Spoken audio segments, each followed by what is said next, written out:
Monsters infiltrated the world, causing it to succumb to despair. People fought until their last breath to safeguard the place they called home. Among those brave souls was the protagonist of this story, Karserian Le Vandeiyan, who fought against the menace just as viciously. Many years passed with him battling countless monsters, relentlessly piling up dead bodies with the only blade he had, and not an ounce of fear in his heart. Then finally, a day came when he fought Aaron's brother from another mother. That bastard was one tough nut to crack. The battle was brutal, but he eventually took down the piece of shit. In the aftermath of the battle, he too succumbed to death. But fate had other plans. With his soul drifting through this endless void, he met a human boy hailing from some planet known as Earth. The boy's name was Seo Dojin, who was on the brink of death for some unknown reason. Before dying, he wanted to make a simple request to Vandeiyan, who immediately refused even before listening to what this boy wanted to say. After all, bro just wanted to die peacefully. He was done with all the shit. He lost his country to the monsters, lost his loved ones, and eventually died a dog's death. While this boy Seo Dojin didn't really want to live either, he desperately wanted his family to have a good life. Well, it seems like Vandeiyan is finally ready to listen to this dude's request. The boy lights up like a kid in a candy store and musters up the courage to say he wants his family to live peacefully. And so, our boy gladly takes on the job to protect this boy's family, and finds himself on Earth. Now rocking the body of that teenage boy Dojin, our guy is on a mission to infiltrate Namsan Gate, which is ranked C for obvious reasons. Only registered heroes are allowed to enter, so the automated machine keeps blaring at him to scan his ID card, which our guy obviously doesn't have. He simply crashes through the guarded and authorized building to enter the gate, triggering the security alarm blaring about the infiltration. Once inside, he starts walking around trying to find monsters to smash. That's when he stumbles across a party of heroes, folks who have official licenses and permission to be there. They assume our boy is someone who got lost and offer to show him the way out, especially since they're heading for the exit too. Dojin stays silent, giving off a weird vibe. Even these heroes can tell something's off. He's wearing casual clothes and doesn't look like a hero at all. Sure, porters nowadays dress more casually, but our boy's outfit is way too simple for its own good. And what's up with that bag on his back? For all they know, he's probably just a clueless porter who got abandoned by the party he originally came with. Then again, they're not so sure. Dojin finally speaks up, acknowledging why they're feeling super skeptical, but makes it clear he came here on his own without any hero's party. Hearing this, one of the heroes sighs, understanding the reason behind our boy's presence. He has seen plenty of cases where people catch a hard boner to become a hero and hunt monsters after watching some flashy TV commercials. But that burst of motivation can get someone killed real fast if they barge into gates recklessly without going through legal procedures. First, you need to get officially certified as a hero. Then you go through training and testing. Not to mention, this gate is C rank for a reason. If you're a rookie just starting your career, you better go find an F rank gate before you lose your life for real. After listening to this dude yapping and generously handing out advice no one asked for, Dojin makes it abundantly clear he doesn't need shit. Naturally, the crew of heroes is bewildered by this kid clapping back with such a cold tone. After all, they were just trying to help. So they get a bit pissed, but the leader tells his comrades to hold their horses. If the guy doesn't want help, then fine, leave him be. The leader is confident this kid will eventually learn the hard way why you don't cover your ears when someone wise is talking. They hope he finds out just how unforgiving these gates are, unlike the TV shows that glamorize being a hero like it's the second coming of Christ. Soon enough, Dojin finally comes across a giant troll staring him down, ready to eat him alive. The monster unleashes an attack, only to miss and hit the ground. Bro moved so fast the troll couldn't even process what the hell happened. Then he balls up his fist and delivers a devastating punch, hard enough to blow the orc's face clean off. It's basically something out of One Punch Man, or Omni-Man on a killing spree. Now that the monster's out of the picture, here comes the juicy part. Time to loot, baby. First, he grabs the sword that bastard was carrying. Then he uses that same sword to dig further into the monster's body and extracts a shiny gemstone. It's actually a low-grade magic stone, so insignificant that Dojin never even bothered with them before in his previous life. But since he's broke right now, he's got no choice. Suddenly more monsters swarm the area, pissed after seeing their buddy decapitated. Dojin turns around and chucks the gemstone so fast it literally blows one of their heads clean off. The other two dumbasses charge in like they've got some death wish they want fulfilled. Well, Dojin's more than happy to grant it. While he's wreaking havoc, we cut back to the crew of heroes trudging through this monster-infested territory. Currently, their minds are still stuck on the encounter they had with that young man. The orange-haired woman is actually worried about Dojin's well-being, fearing he might end up dead. But the leader of the pack assures her that's highly unlikely. If he is some unauthorized guy who barged into the gate, agents from the control center will find him soon enough. Those agents on missions are always B rank or above. And since this gate is C rank, there's no way in hell he's dying here. As long as the kid steers clear of recklessly rushing at monsters, he's got no chance of losing his life. The Baldy agrees with his leader's assessment. He's pretty sure the arrogant brat must be trembling in fear, waiting for the agents to save his ass from doom. Well, the story is pretty much the opposite.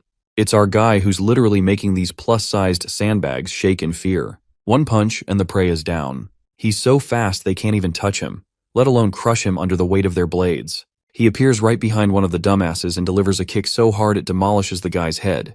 With all the suckers down, he grabs one of their swords and proceeds to harvest the sweet magic stones all for himself. After a while, he's done stuffing his bag and ready to leave. Though honestly, he's pretty disappointed with today's grind. It's basically dead weight in his bag, all those low-grade gems. Right then, one of the agent guys finally spots him and calls out to his buddies. Before our guy can fully turn, those suited men give him a tough stare down. First, they explain they're from the gate control center and suggest he show his hero registration card. If he's unregistered, he has to come to the control center with them. Our guy isn't sure about that, which makes the suited dude tense up even more and get colder, insisting he cooperate and follow the proper procedures. The only response the suits get is annoyance etched all over our guy's face, and all this unnecessary drama killing his mood. Then again, bro ain't got the energy to argue. He just turns to leave. Since words aren't working, the suits threaten handcuffs if he refuses to comply. Physical force may be used if necessary. One of the more impatient ones dares to grab our guy's hand and threatens him with the injuries he'll sustain if he refuses to cooperate. What's worse, all responsibility will be on his shoulders. So it's everyone's best interest to solve things with words, not violence. Seems like Dojin's done with all the yapping, so he grabs that bastard's hand back and warns him to stop sticking out like a thorn in his path. This chilling warning makes the poor suit guy instinctively scared. A chill runs down his spine. The other two bastards pull out their magic-infused batons. They're actually grade 4 magic staffs, powerful enough to subdue an orc.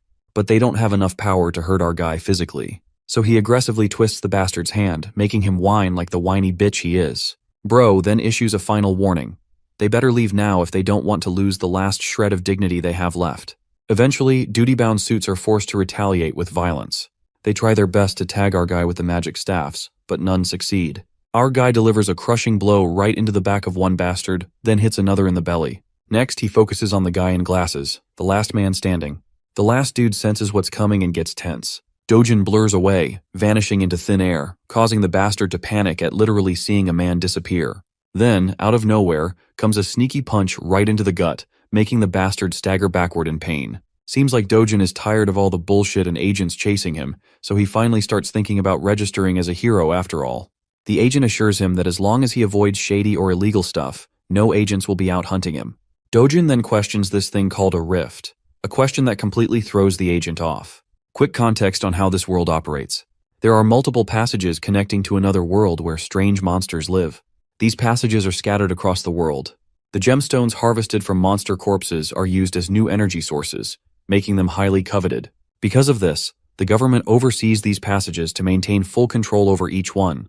Every government-controlled and open passage for heroes is called a gate. Passages that aren't controlled or enclosed are known as rifts.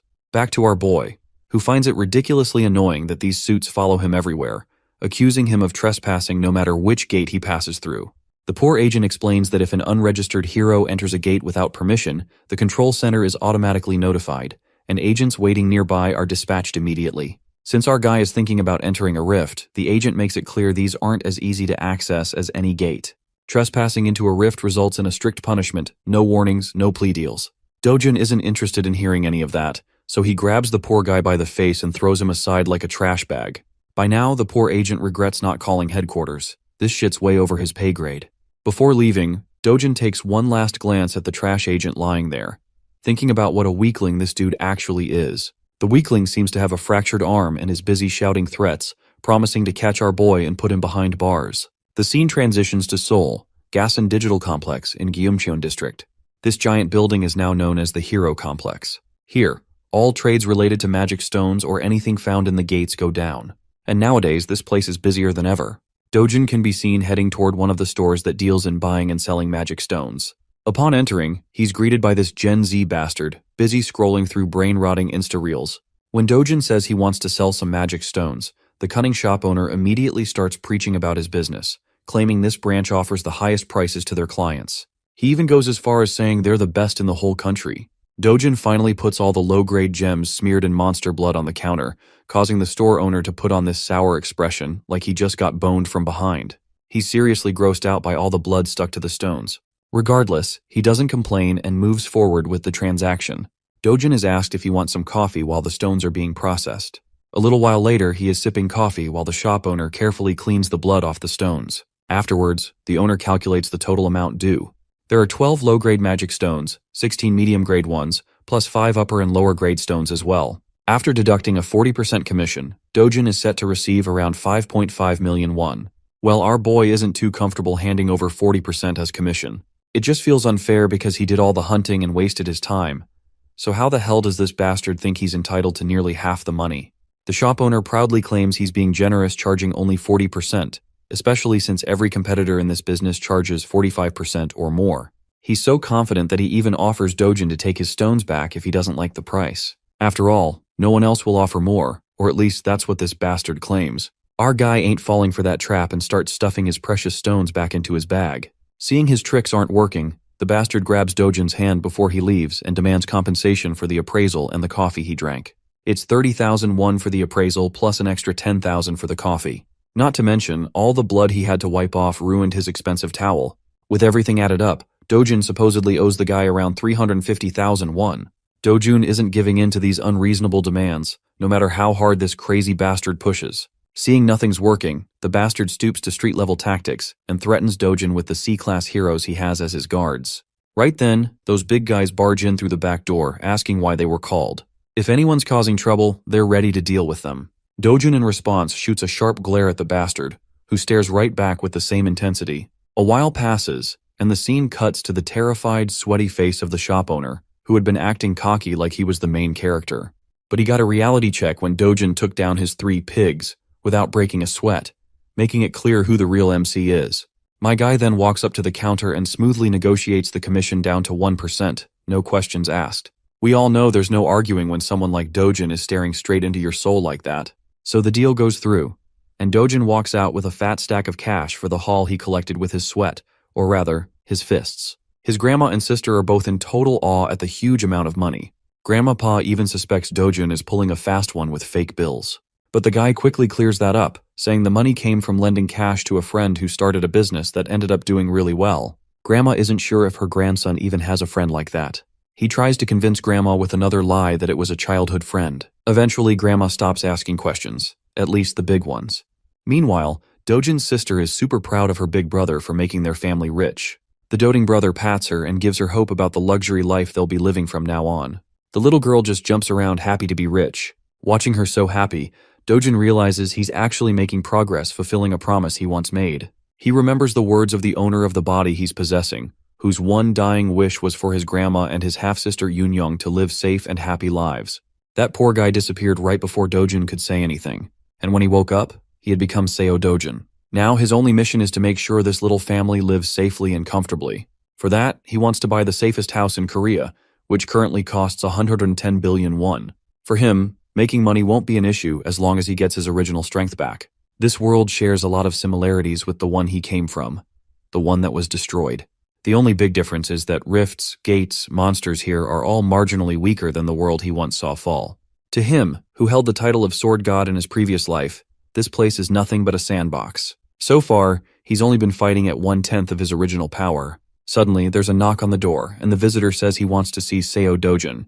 Bro stands up and decides to answer. As he opens the door, he finds 2 thugs standing outside. These guys are here to claim a debt Dojin owes, an insane 48 million won. Seeing this, Dojin's sure these are loan sharks. The real Seo Dojin borrowed money from before he left this world for good. Though it was supposed to be just 5 million won originally for his grandma's hospital bills, these guys are charging crazy interest to demand 10 times the original amount in no time. They know he's been making money through gates lately, so they want him to cough up the cash since it's all documented in the contract. But the only repayment these bastards get is a jaw-busting punch right in the big guy's face. That single punch sends the poor thug flying, leaving his partner with his jaw hanging in disbelief. Our guy then gives the scrawny bastard a deadly stare to remind him that over 9 million won has already been repaid. So if you do the math, these bastards should be paying him interest. With another punch that makes the bastard cry like a bitch, Dojin tells him to tell his boss that Dojin's coming to pay a visit.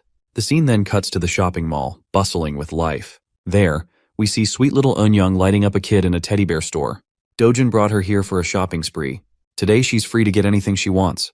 You know, our boy wasn't always that soft-hearted Pookie in his previous life. It's the original Dojun's memories that revitalized his dry emotions. It makes his heart warm up to see how kindly Dojin treats Eunyoung, even though she's only his half-sister. So he wants to keep doing the same and make sure to give all the love he can muster for this little girl. The little girl finally chooses a stuffed toy she really wants.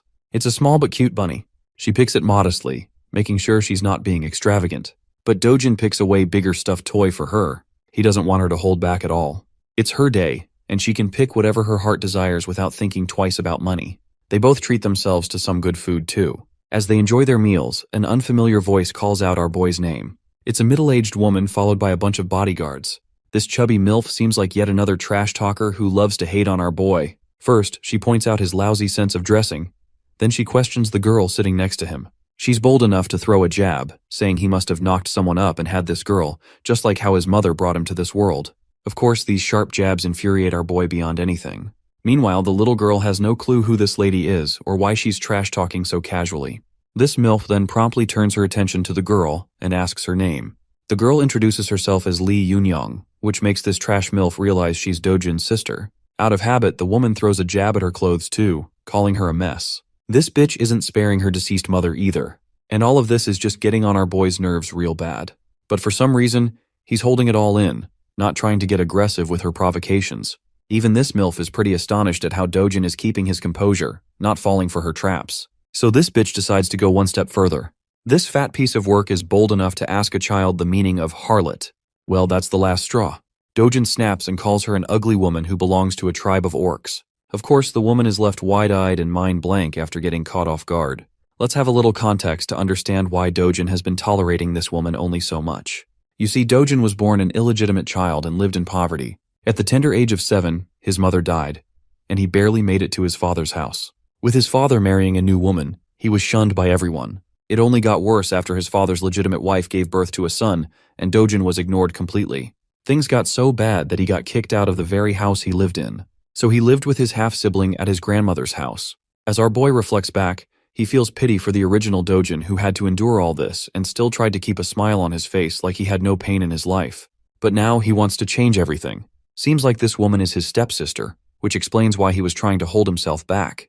But he won't tolerate her no more. He recalls how he shared a roof with this orc of a woman, and she's just as disgusting as ever. Not only is her personality messed up and her appearance orc-like, she's also dumb as hell. He further crushes her spirit by dropping brutal bombs on how she's a wreck with an inferiority complex. That's the only reason she projects her insecurities onto others by calling them ugly. She's just a gold digger obsessed with others, and that's the real truth the world should know.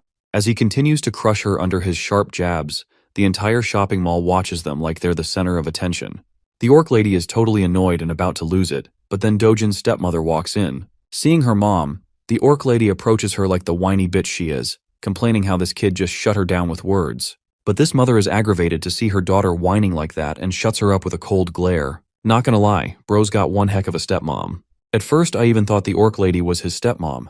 The hot mama turns her attention to our boy and greets him with utmost grace. She's inviting him to come back home and hang out for some fun. But Dojin knows all too well that this facade his stepmom is putting up is fake. After all, she's the one who caused the most misery and unrest in the 12 years he lived with them. The woman continues reminding Dojin of things he never wants to remember, triggering his PTSD and making him go full serious mode. With a tone colder than your mother's jokes, our guy tells this bitch to get the fuck lost. That's a major slap to her dignity, being shit-talked by someone younger than her.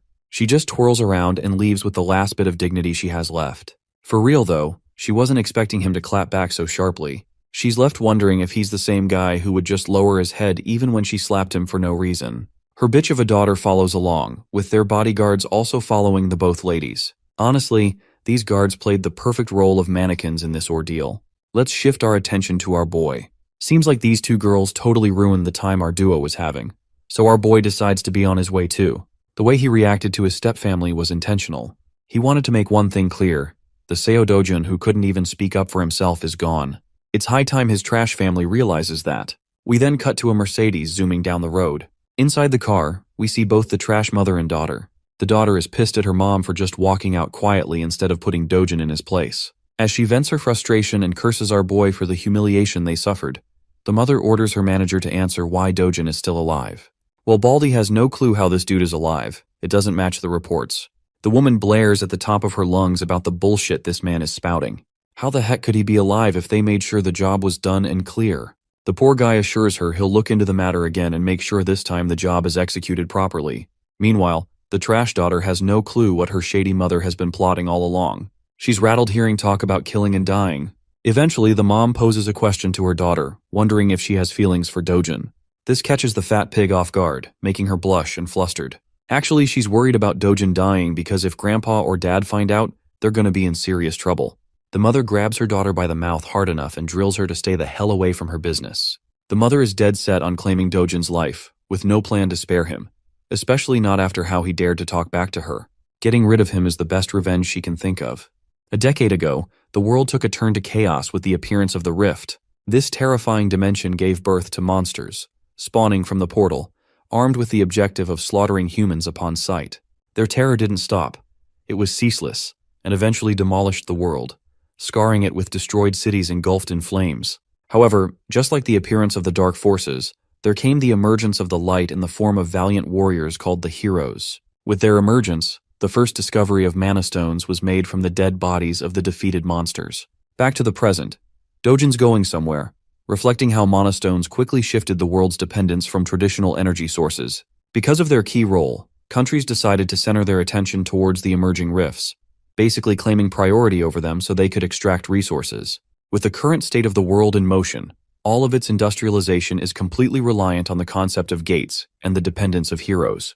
And because of that, the profession that can be classified as a hero reaps high rewards. A consistent high salary can only be achieved via becoming a proper hero. Dojin's arrived at his destination, and it's actually the Yongdongpo HCS capital establishment. I know that's a mouthful, but you guys will see why he's come here soon. He finds himself entering the building, and upon first glance, the boss and his clowns look like your average run-of-the-mill thugs who want to scare people with their ugly faces. But Dojin is pretty chill about the situation. The boss puts out his cigarette and points out our boy's audacity to not only beat the crap out of his goons, but also to show his face at the door. It really shows that Dojin really doesn't give a flying fudge about anyone. He cleverly tells the organization's owner that, in reality, it's actually Dojin himself who found himself at a real loss. That statement is ridiculous from the point of the view of the boss, so he seeks clarification on what our guy means. Dojin clarifies that actually, he's come here to receive his well-deserved compensation. After all, he's endured mental, physical, and materialistic losses all this time because of the existence of these clowns. With his strong and serious words, the boss has noticed one significant change from the boy's personality. Something about the kid has changed. He's no longer the soft-spoken spirit or the gentle person he was. Then there's the added evidence that this same kid destroyed the lackeys he sent to his door. All things considered, the boss's leading suspicion is that Seo Dojin must have experienced a unique kind of awakening throughout his experiences in the gate. Despite knowing this, Dude still decides to act arrogant and tells Dojin that his newfound confidence because of his awakening will become his own undoing. The hypocrite calls our boy for being overconfident in his abilities, and to back up his claims, he brings over a bunch of grumpy men to intimidate him. Of course, he can pack all the muscle he needs, but to the experience of the sword god, they're practically insects in comparison. The boss is talking out of his ass and states that even those awakened people end up getting killed like deadweight and low-class heroes in the end. The funniest part? Bro is under the assumption that Seo Dojin is nothing beyond the level of a D-class hero, and that his organization can easily stomp on someone as weak as that. Meanwhile, Dojin is just chilling on the sofa in the background while 5 guys are staring him down. Without showing even a hint of amusement, he orders the boss to sit the heck back down. The boss is astonished to hear him continue to speak in his previous tone, while Dojin emphasizes with a serious face that he's not done talking. Hearing him say something like that, one of the guys decides to get his balls tripped up and challenges Dojin. Amusingly enough, our boy happily takes off his glasses, adding more to his confusion. And then he hammers a Mike Tyson ballistic universal machine gun rocket punch 9000 in his damn face. The dude is sent flying from the impact while his friends are at a loss for words. But that's not all, because the beating is shared among the group as Dojin knocks down another one. Keep in mind that while he's beating their asses, he's calmly making his points too, sharing his knowledge of the boss's secret shady business underneath the cover of a money-lending business. Dojin aims to punch down an orange-haired punk and proves his knowledge of the counterfeit identification business he pulls. Having landed his punch, he tells the boss that he's in search of a hero identity to officially register as one and make money. Ducking the strike of the final guy, Dojin returns the blow with triple the love. And that's how he made the entire group sleep with his special sleeping routine. Works 100% of the time. Dojin continues his demands, stating that he's in need of a foolproof identification that doesn't cause any trouble for him in the future. The boss is left starstruck by what happened in the span of a few seconds. Our boy reminds him that he's only got one day to forge the identity for him. Some of the men didn't intervene in the fight, by the way, which is a compliment to the NPCs because they're the type to challenge God while being a level 1 rookie in most stories. The boss is out here tripping for life as he begins to question and assess Dojin's skill level. At the least, this guy appears to be B-class in strength. Bro is so lost in his thoughts that he has to be reminded by the kid to snap out of it. He happily accepts the job too. Finally, Dojin grabs his shoulder politely and contrasts it with an intimidating expression on his face. He wants to know if Hong Heju, his stepmother, ordered a hit on him. Of course, this is actually pretty much the case, evidenced by the conversation she had with her daughter and assistant earlier. The boss is at a loss for words until Dojin forces his grip so hard that the guy yelps in pain. Even his scrubs are looking helpless for their boss. I have to say they should really change their barbers too. Anyway, the boss breaks down and reveals her heinous strategy. This cruel scheming woman actually wanted to suck the life out of Dojin's bank account, forcing him to so much financial instability that he doesn't have any other way but to take his own life to escape from it.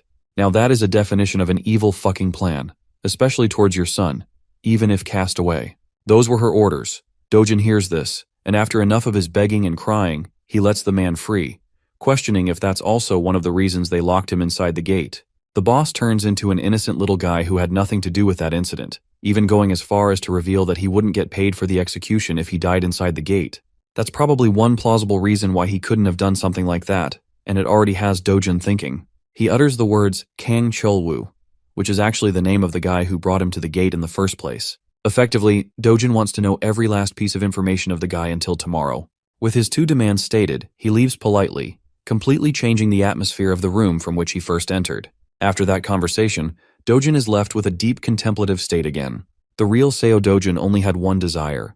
He wanted to protect his little sister and his beloved grandmother no matter what. On top of everything that happened, it just adds another layer of misery and shows the kind of life the poor kid had to endure while being helpless. But not to worry, because the sword god is ready to do what he must in order to set the record straight. The following day, guess what? Our boy's officially registered.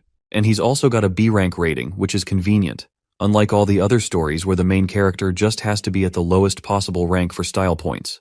Tapping the card on the machine, he proves the card's legitimacy because it recognizes his identity into the system. However, it warns him that the rank is still lower than the dangerous quest he's about to take. This is actually pretty annoying to our boy, who thinks that maybe he should have peeved the bastard to assign him a higher rank so that he couldn't run into these problems. Despite the system's repetitive warnings not to enter the gate far above his level, Dojin doesn't give a damn and goes anyway. Let's talk about the specifics of the Night Island gate. It's actually just a B-rank gate, but the logic doesn't mean a B-rank hunter can survive it. Heroes are always recommended a class higher than the gate rank for mission safety. Anyway, the scale of the dungeon is considered rank D, which means it's spread out and will be difficult for solo hunting. The good thing, however, is that it's in the form of tunnels, which means to some capacity, solo hunting won't be that hard for him this time. Because of the gate's scale, it is highly recommended that an A-rank hero take on the task. But the words risk and danger don't exist in our boy's dictionary. If anything, the worst that could happen is that he'll have to face off against an entire fleet of monsters in a narrow tunnel with little to no room. Dojin smiles at his first opponent, which is a giant serpent with a chaotic purple aura. For most heroes, this would be a sign of terror, but for him this is a sign of good luck, as he prepares his gauntlets to get the battle started. Oh, and by the way, the serpent has a bunch of its friends too, and their tongues remind me of the Alien movie. Anyway, they do their best to attack, but it's pointless because our boy is such a killing machine that he snatches and collects the mana stones like the monsters never even existed. The Black Killing Viper is a class of monster that is known for its hyperactive paralysis poison that can knock anyone down even with the slightest contact. With that in consideration, Dojin charges to propel himself at bullet speed and launches full swing. In a short span of time, he's about to slice and dice the creature all over its body, splashing blood until he severs the monster in half. With the creature defeated, Dojin notices his equipment. The gloves he purchased are ensuring the poison doesn't get in contact with him, and for the price of 300,000 won, they're holding their ground. Returning to the hunting session, Dojin turns his attention to 4 more of these ugly limbless lizards and begins blasting right through their heads with his powerful speed. More and more blood splashes out until the vipers are sent to the afterlife. Dojin stands there, busy searching for a bunch of magic stones by clawing from the monster's flesh. To his disappointment, there isn't any magic stone around. But this is according to the rules of the previous or the original world, and in that, these monsters only have a drop rate of 3% for mana stones. This means that he's got to hunt down at least hundreds of them for good loot. Walking his way along, he discovers Mr. Bonehead. You might be thinking it's the boss, but Dojin's got a different opinion, and as he asks the oversized serpent if he's the boss monster, because definitely the snake will answer like a good friend. Anyway, Dojin thinks it's a good thing this big guy appeared because he won't have to worry about getting lost anymore. Spiraling into an immediate strike, he plans to end the battle quickly to return home. But then, an unexpected thing happens. Despite having successfully landed a brute strike, his punch doesn't have any effect on the creature. Bro just gave him a tattoo on the head instead. While he's in the air and unable to dodge, the creature bashes him into the wall with its tail. Dojin sits there having crash landed. It probably gave him a reality check about the boss monster's strength, I think. The creature whips out its poisonous fangs and hisses at him like the average girlfriend when she's hungry. The creature attempts to bite him down, but luckily he evades the attempt. Using the momentum of his evasive maneuver, he bolts right back into motion with a powerful punch that connects with the creature's body and leaves more cracks against its hard shell. From this second attack, one thing has been made clear to him. The boss monster has an unusually tough exterior, making it a greater challenge than the rest of the vipers he disposed of. The shell is so powerful at his current level that he can't penetrate with one strike alone. This reverses the situation on him, making him question if he should aim for a different battle strategy. At his original strength, the sword god would mop the ever-living floor with this beast. But then suddenly he notices something. It's the sword of the warrior who lost his life fighting the boss. And now you guys are about to know why he's called the sword god and not the fist god. Even though the weapon is extremely worn out after the fight, he grabs hold of it, believing that a sword is only as competent as its wielder. With that knowledge in mind and the blade armed in his hand, he walks towards the monstrous snake. The creature propels itself forth to strike him down again. Bursting with incredible speeds, Dojin responds by going high up into the air, proudly declaring that the creature should be honored that he's going all out to kill the beast with a sword. Despite the sword's condition being crap, this guy literally unleashes so many flashing cuts in the span of a few strikes that it leaves the snake's body eviscerated. The serious fight turns into a funny conclusion with the snake dying in the background while our boy's sword is reduced to dust. It's a good thing he wiped the creature out while it was still holding on. With the boss monster dead, Dojin thinks of a smart idea that I don't really see many other protagonists implement. He takes off one of the fangs of the creature, believing it could be used as a nice material for a short sword with a bit of refinement. Considering this as a reward for his journey, he exits the gate. By the time he's exited the gate, it's already a starry night outside. He spent more time at the B-rank gate than he thought, and with the way things turned out at the end, it only pushed him to pursue and restore his strength back to full health. Also, he's a bit happy that his old friends don't get to see this weak version of him because that would be embarrassing. Back from the hunt, he goes to appraise and sell the magic stones. Before him, there's actually another hero who has come to present his great stash of magic stones. The cheap-ass receptionist treats him like shit and points out that the commission rate is the same as 40%. Even the innocent guy can sense the bullshit behind that overly high rate. He even calls it out, stating his concerns and calling himself a normal guy. The receptionist, just like what he did with Dojin, clarifies that their rate is actually the lowest among all the appraisal trades. The gate center is 5%, but that's without taxes. From the perspective of the sleazy appraiser, this is a great deal for heroes to have that earns them good money. The cash is handed to the hero, who doesn't really complain much, except concerningly asking about the dude's messed up face. The funny thing is how this guy is still repeating the same script even after getting his face bashed in. Bro plays it off, stating that a psychopath first obliterated his guards, and then he left him with this treatment. The hero thinks it's actually the fault of the receptionist for keeping low-ranking guards around at the C-rank level. After all, rank isn't the only thing that matters in their world. Skill plays a huge role too. Rank is actually a false representation of one's abilities and only updated to keep the system intact. The hero is wise to mention that the people of the same rank have a huge variance in skills and abilities, so they can't all be treated the same. Then there's also a difference between a lame watchguard who sits all day guarding the shop and a hero out there who is actively hunting down beasts for a living. Even though this guy is actually giving him some solid advice, the joker of a receptionist just wants him to stop yapping and leave already, which he does, offering to help the little dude out if he ever needs something. As he's leaving, our boy walks right past the guy, looking as cold as ever. Upon seeing him at once, the receptionist flinches and bugs the F out. He points at Dojin, shouting that this is the psychopath that made a mess out of him. Turning back to face them both, the hero is actually pretty impressed. He notices our boy's lean physique for his height. Still, the fact that he made a mess of the guards here spirals the man to gear up for a fight, questioning if he's the troublemaker. The one thing I like about this guy is that he isn't offended for petty reasons. He actually believes that Dojin is misusing his powers as a hero by bullying civilians in his normal life. Of course, it couldn't be further from the truth since he only knows one side of the story, but it's still quite interesting to see realistic characters. The receptionist is enjoying the scene, knowing that this guy is actually a 7-year-old veteran hero. If something happens to him here, the guy has plenty of connections he can abuse by giving them Dojin's name. Without really giving a damn about who he is, our boy turns back and simply tells the boomer to piss off. This only spirals the guy into being provoked, because all of a sudden now it's really looking like he's being an asshole. Dojin asks if the guy is looking to exact revenge on him. Hearing those words, the veteran hero is provoked.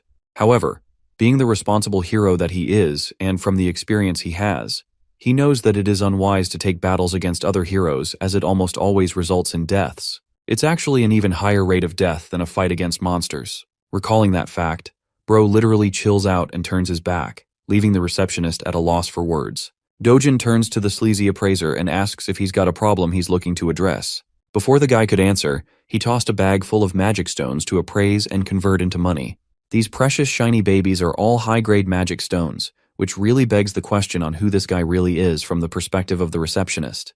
Calculating the amount winds up to be a total of 150 million won. It seems like a lot at first glance, but to Dojin, it's far too little for a day's worth of hunting. He asks for the cash, but the receptionist reminds him of the commission rate they have to calculate beforehand, which obviously draws a scary look from our boy. Remembering that the rate is only 1% in their little deal, he cools down and tells the guy to wind up the rest of the amount to him. Now, inside the mind of the hilarious appraiser, he wants to beat the shit out of the guy for having so much audacity, but it's only in his imagination that he can do that. Speaking of which, the receptionist expresses that there has to be approval from upper management for an amount this huge. Without wasting another breath, Dojin demands that he get the approval right this instance. So the guy quickly phones his boss, whispering the details of their situation. But before he can smoothly wind up a deal, Dojin snatches the phone and directly tells the boss to hurry up with the payment. The boss is okay with doing so, but he just wants the phone to be handed back to the employee. Returning it with pleasure, Dojin accidentally, or should I say intentionally, smashes the phone into the wall. The employee is shivering at the sight of his smashed device, as Dojin instructs him to quickly prepare the money now that things are cleared up. And that's how the receptionist prepared numerous bags full of cash for the transaction. By the end, the guy is left devastated at being forced in such a way. Maybe you guys feel pity for him, but remember, he continues to scam nearly half the amount that ordinary heroes earn after risking their lives. He's a scumbag. 10 minutes passed and the boss quickly found himself at his store, enraged at why his employee wasn't picking up the phone. The hilarious part is that the receptionist throws in the towel and embraces an immediate resignation. The boss then sees the guy's phone smashed into the wall, giving him a good idea of what went down. Seeing this, he pulls out his phone to call Juyeon, requesting that she come here at once. Juyeon appears to be a famous young woman donning beautiful purplish-pink hair. She's so recognizable in public that people are celebrating her name as Hyun Juyeon and treating her like a celebrity. Not to mention that she looks dope as hell with that outfit. She arrives at the store and stuns the receptionist with her presence, giving him a nice greeting with a smile. There's a big reason why everyone's making a big fuss about her. She's the country's 4th S-rank hero in the lineup, nothing short of amazing. People have sprouted rumors that she's the niece of the boss, but then it makes him question what she's doing here. Confirming the claims, Juyeon expresses that she was called here on behalf of her uncle's request to take care of a reckless hero. Intrigued about the situation, the stylish S-ranker sits down, ready to hear what's going on. In the next scene, we can find our boy with his absolutely ripped body meditating out in the sun. It's true that he's been hunting for a whole day, and yet the rewards he reaped from it weren't amazing at all. With the way things are going, he's worried about the future. First and foremostly, he needs to get to a level where he can clear S-rank gates on his own. That means he has to train to restore his original strength. You heard that right, boys. It's training arc time. Dojin's biggest challenge in this current life is that unlike the previous world, the mana density of this one is thin. That means that even if he does his best to gather mana with his current rate, it will take 3 years at the minimum to come close to his original strength. Even more if things get rough. On the bright side, he could aim for better equipment for battle. But the issue is, even the most terrible equipment easily runs for hundreds of millions, so that would be wasting money. Suddenly, a chill runs down his spine as he senses the presence of someone dangerous. Fixating his sight on Yunyang, he grabs the little girl at full speed and demands that everyone go inside quickly. Back inside, he shuts the room down while his grandma eagerly questions what's going on. The entire structure shakes with a loud quake, making his grandmother flinch and question in terror if they're having an earthquake. Little Yunyang is in a state of panic, but the truth is something only our boy knows. This isn't just an earthquake, it's something else. Dojin senses the sharp and violent energy outside. A rift has just cleaved open into their world, and it just so happens to have manifested on top of their house. Rushing to take care of the problem, he tells his loved ones to stay inside as the situation outside is dangerous for them. At full speed, he cuts into the entrance of the rift, where the last thing he hears is the cries of his grandma and his sister calling out his name. The scene switches to the Seoul Hero Association, where its members are made immediately alert at the sudden emergence of a rift on top of the Mapo region. It appeared after 63 days of the last emergence. Realizing that the White Lion Guild is the closest to Mapo, the manager wants his staff to contact the guild at once and alert the nearby heroes to join in to control the situation. Upon closer inspection of the rift's exact location, he discovers that the rift appeared on top of a residential home. This is a tricky situation even for them, because if on the off chance a civilian enters the rift, they're practically guaranteed their demise. Not to mention that the rift won't allow anyone else to enter after that. And if the person inside dies, it will send out a wave of crashing monsters in 10 days' time, causing chaos and destruction for the people living in the region. The monster wave would become so uncontrollable that Seoul's safety will be fully jeopardized. The manager is curious about the person who interacted and entered the rift. Turns out that they know Seo Dojin has taken action as he's the resident of the home. According to his grandma, he entered the rift to protect his family. From this information, they are under the impression that he's not a hero. And that complicates things because the chances of an ordinary civilian returning from the rift is next to impossible. This causes the entire staff to feel despair and helplessness for the situation, as they can do nothing. In the next scene, we actually find Dojin's pissed-off stepmom annoyed hearing the news of his new awakening. She can't believe her ears. Her assistant reports that while he hasn't officially registered with the Hero Association, they've come to verify that he's indeed now an awakened individual from his last gate experience. This makes her frustrated because Kang Cheolwoo was supposed to finish the job, and instead it only made her target even stronger. Going batshit crazy, she smacks her fist on the table, questioning why the hell they couldn't just manage to kill the guy on their own. The fact that they also took money for executing a failing job is also a reason for her to get angry. Roaring at manager Lee, she declares her frustrations with Kang Cheolwoo by sending him a message. If he doesn't kill Dojin personally, he'll owe her 10 times the amount in return.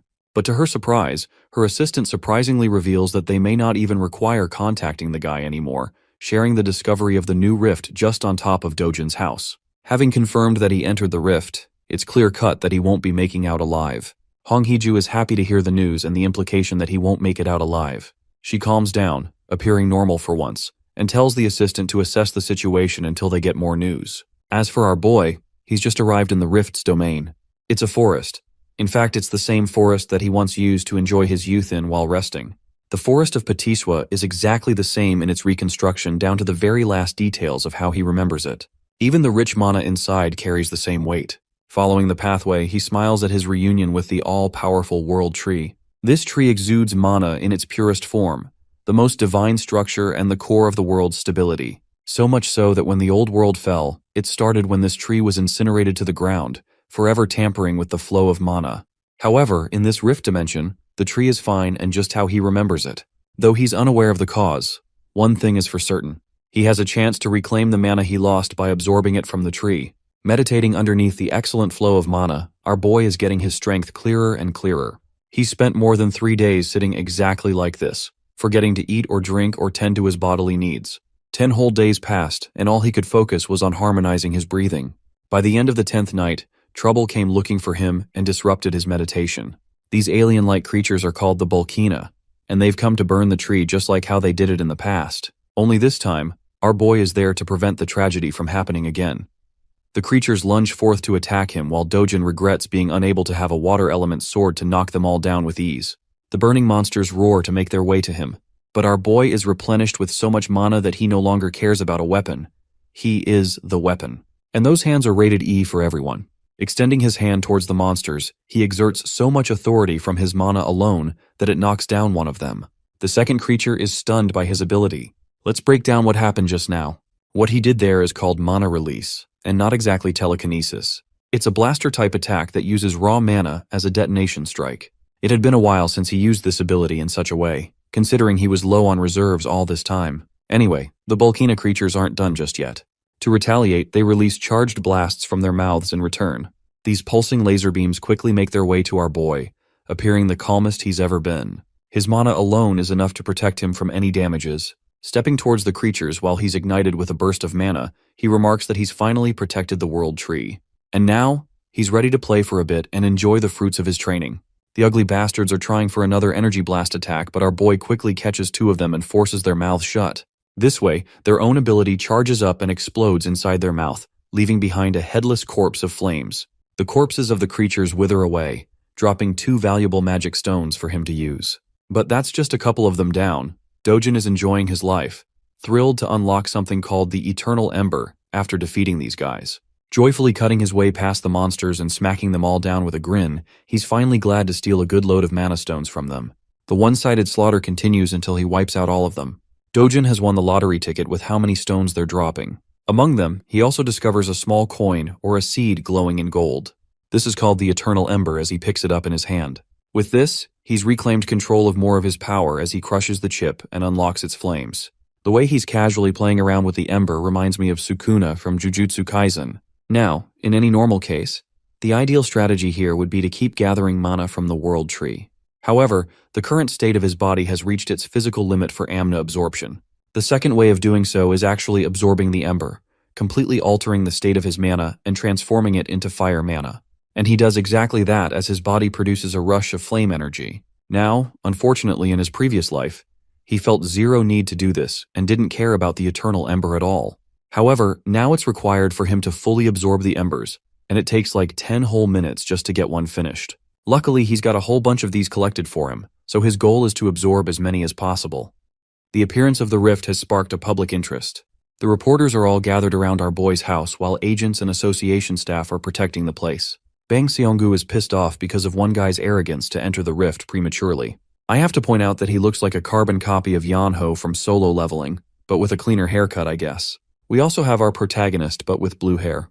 This guy is called Kim Hyunwoo, and he sympathizes with Dojin's actions to save his sister. But Seonggu doesn't buy that explanation at all, accusing our boy of heading in like a greedy guy who wasn't ready for the consequences.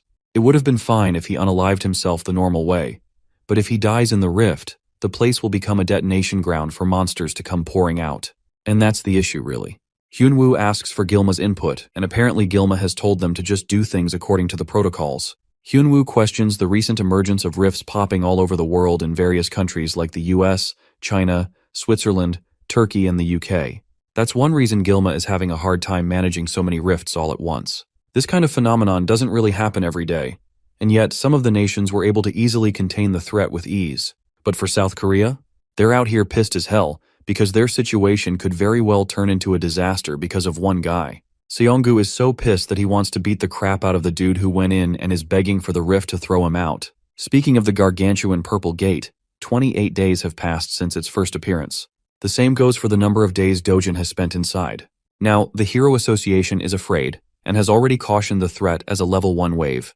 Dojin's identity isn't revealed to the world just yet for privacy reasons, but they're calling him Ordinary Person S for now. While the rest of the world is clueless about Dojin's identity, the boss of the money-lending organization catches on quickly and connects the dots. Even his assistant confirms the report to verify the information of his involvement. Kim Myong-gu plays as the right-hand man to the president Hwang Chang-seob. Chang-seob is curious and wants to know Dojin's chances of survival to make out in one piece. Yes, I said the thing.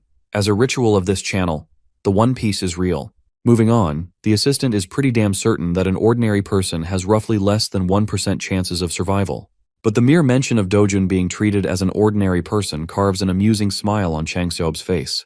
That same regular so-called person put his men in the hospital and gave them bandages for weeks. From the perspective of the world, they're vastly underestimating the abilities of the one civilian that went inside the rift. Now, Chang-seob is also interested in hearing the chances of someone surviving as an awakened individual. For that, his assistant believes that it would ultimately depend on the level of the hero, and it's tough to make a judgment call without accurate information. Even Chang-seob admits that fighting ability is different from pure surviving ability. And then it introduces a whole different level of complications when you're inside a rift of all things. Anyway, one thing is for certain. The bastard hasn't changed his ways. Changseob wants to protect Dojin's family, but not for noble reasons. Nah, this scumbag intends to sell the organs of his loved ones in case he doesn't make it back. And even if he does, he's gonna pin the blame of debt on him for taking care. This guy's the embodiment of a leech. The scene transitions to the mesmerizing world tree. Here, our boy is going full speed into his training arc as his body is now thriving with flame mana. He doesn't even know how much time has passed, but he's been grinding by absorbing hundreds of the firestones. With this, he's acquired so much fire mana that he can use it and manipulate it in any way he deems fit. Not to mention his resistance to the flames has increased as a side effect. Comparing his past self with his current self on the basis of fire attribute alone, he thinks he's surpassed his past self in a small capacity by mastering this ability. Embracing the world tree, he shares a tender moment with it. It's always served him in the time of need, even in the past, and even now. Because of that, Dojin is grateful for everything it has done for him. As for his mana stones, he's made up a small bag using vines to store them all. With the stones collected and stashed, Dojin fully understands that he'll probably never get to see the angelic tree again. But even still, he's hoping for their paths to cross if the divine tree ever finds itself in danger, because when that happens, he will be ready to protect it with his life. Now I don't know about you guys, but I really enjoyed this gentle scene. That night, Dojin finally steps out into the outside world, emerging from the rift as a whole. Luckily, he doesn't sense anyone to be around, suspecting that most people probably thought he already died inside and that a monster wave would pop out at any time. However, he does detect the presence of someone strong nearby. Deciding to chase them down, he rushes to find the source. Shortly afterwards, he stumbles across the two agents. One pissed off and the other relaxed, both Hyunwoo and Seonggu from last time. Now he understands that these guys probably represent the association from their outfit alone, which means in the off chance he gets caught, things will get really problematic. To combat that issue, he whirls up a ball of flame and chucks it into the air with a forceful lunge. That attack winds up finding its way across the building, resulting in a loud explosion upon detonation. Both Hyunwoo and Seonggu were on red alert the moment they heard the crashing sound. Realizing that it's actually fire, they decide to chase after it. There, they discover a bunch of people standing in horror. Seonggu questions what the hell is going on in the chaos. Meanwhile, our boy is impressed with his flame powers so far. Its precision is good, so it will do him wonders. In the memory of his old friend called Tusk, he wonders if the mage would be impressed by his current level of flames. After all, Tusk was known to be the strongest fire mage on the continent, and they shared a good bond. Suddenly, Hyunwoo's sharp senses alert him to look for the rift. It appears to be acting up and right before their eyes. It disappears into the mist. Both of the agents rush to the site to see what's going on. When they arrive, they can't believe that the rift's connection to their world is no more. As for our boy, he's just making his way to his next destination without any problems. News breaks out the following morning concerning the state of the rift that lasted for a month in Mapo. It is announced that the rift disappeared 29 days after Seo Dojun entered the zone, proving the concerns of the Hero Association to be wrong about the monster wave. They have no idea about the unexpected disappearance of the rift, and they're currently investigating what went down. They also have trouble dealing with the cause of the fire that broke out at the time of the rift's disappearance in a junkyard. Now, this leads most people to believe that Seo Dojun is dead, and that this is just the consequence of his own actions. Unbeknownst to them, our boy is hidden in plain sight, observing the conflicting opinions of the people as some are sympathizing with the boy who lost his life. Unfortunately, the disappearance of the rift is heartbreaking news for our hero. He's devastated that he can't interact with the world tree anymore. Even though he can't protect the world tree, there is still one other thing he could protect in his life. Which brings us right to the HCS capital again. Inside, the idiots are busy celebrating the death of Dojin, believing that they can easily get rid of the old granny and his sister afterwards. Changseob is just the kind of guy to squeeze people to death after all. One bastard is talking about how they should let the little sister grow up so they can use her in other ways. While they're chatting without policing their own words, a familiar voice greets them and demands for their boss. The scene cuts off right there, and we get to see Changseob humming and going about his day, satisfied that Dojun is finally out of the way and dead for good. His assistant reviews their appointments for today. Apparently he's free for the most part except for a lunch with another CEO. Hearing that, he's happy because tonight he can enjoy partying to his delight at a club under Madam Kang. It's basically senseless chatter, until he steps into the building and as he's climbing stairs, he finds his men being tossed around like playthings. Their blood is splattered around, and the cause of it all is someone he presumed to be dead. Our boy throws him to the ground and tells the filthy Changseob to crawl back to him like a dog. That bone-chilling order from him has the president of the company quivering. Our boy acts like the real leader of the group and assumes his place in his chair. He then repeats his command to the ignorant Changseob, who is still processing the weight of the shameless order. Without wasting time, he crawls like a dog. Ruthless as ever, Dojin then orders him to bark as he deserves to be treated like an animal. His loud and clear utterance of the command has Chang Seob whining in humiliation. It takes a second for him to bark successfully. But our boy is not satisfied at all. Our boy personally makes sure to make an animal out of him by forcing him to bark repeatedly for everyone to hear. The president is reduced to being less than human, just like the people he treats. Dojin points out that scumbags like him only act obedient on the surface, but end up backstabbing you right when they find an opportunity. Declaring his filthy name, he chillingly tells the man that his life has plenty of experiences dealing with second-rate humans like him. Pleading and begging for mercy, Chang Seob is prepared to serve like a loyal dog if necessary. But Dojin has heard enough and whips a heavy slap across his face. Just that much force is enough to knock the wind out of the guy and spurt out blood. His assistant watches the scene unfold until his name is called. Dojin addresses him as the new boss of the company and recommends that he stop working under a bastard like him. Knowing that these guys are so ready to stab people in the back, he orders the assistant to kill Chang Seob with full permission. Of course, it's a task too heavy for a competent servant like him. He apologizes and objects by stating that their leader has a lot of connections, so things will get really bad if he's the one appointed the boss instead of Chang Seob. On behalf of him, the assistant pleads to Dojin to spare the guy just one more time. However, Dojin doesn't want to play around with simple words in front of them. He suggests wrapping Chang Seob's body in a barrel and removing all evidence by shoving it in the endless ocean. After all, it's just one of the things these guys excel at doing. Seeing as the boss's servants aren't willing to oblige, our boy takes a different approach with them. Dojin threatens the entire group that he'll toss everyone in the gate as monster food if they don't carry out this order. Yeah, the mere mention of that has Chang Seob reduced to a pathetic mess. He can't take it anymore and keeps on begging for his life, promising that he won't ever betray and will always serve under Dojin. Now, this puts the hero in a bit of a contemplation. Although he could kill off Chang Seob right here and get rid of all his issues, something about him has changed in this life. Admitting it himself, Dojin has grown softer compared to his merciless past self. So this time he agrees, offering the guy a hand. I just know Chang Seob is about to become religious as heck after this, praying to God that he doesn't get on Dojin's nerves again. He goes on to shake the hero's hand, promising to serve unconditionally from now on. But wait, something is strange. Why is his hand engulfed in steaming hot flames?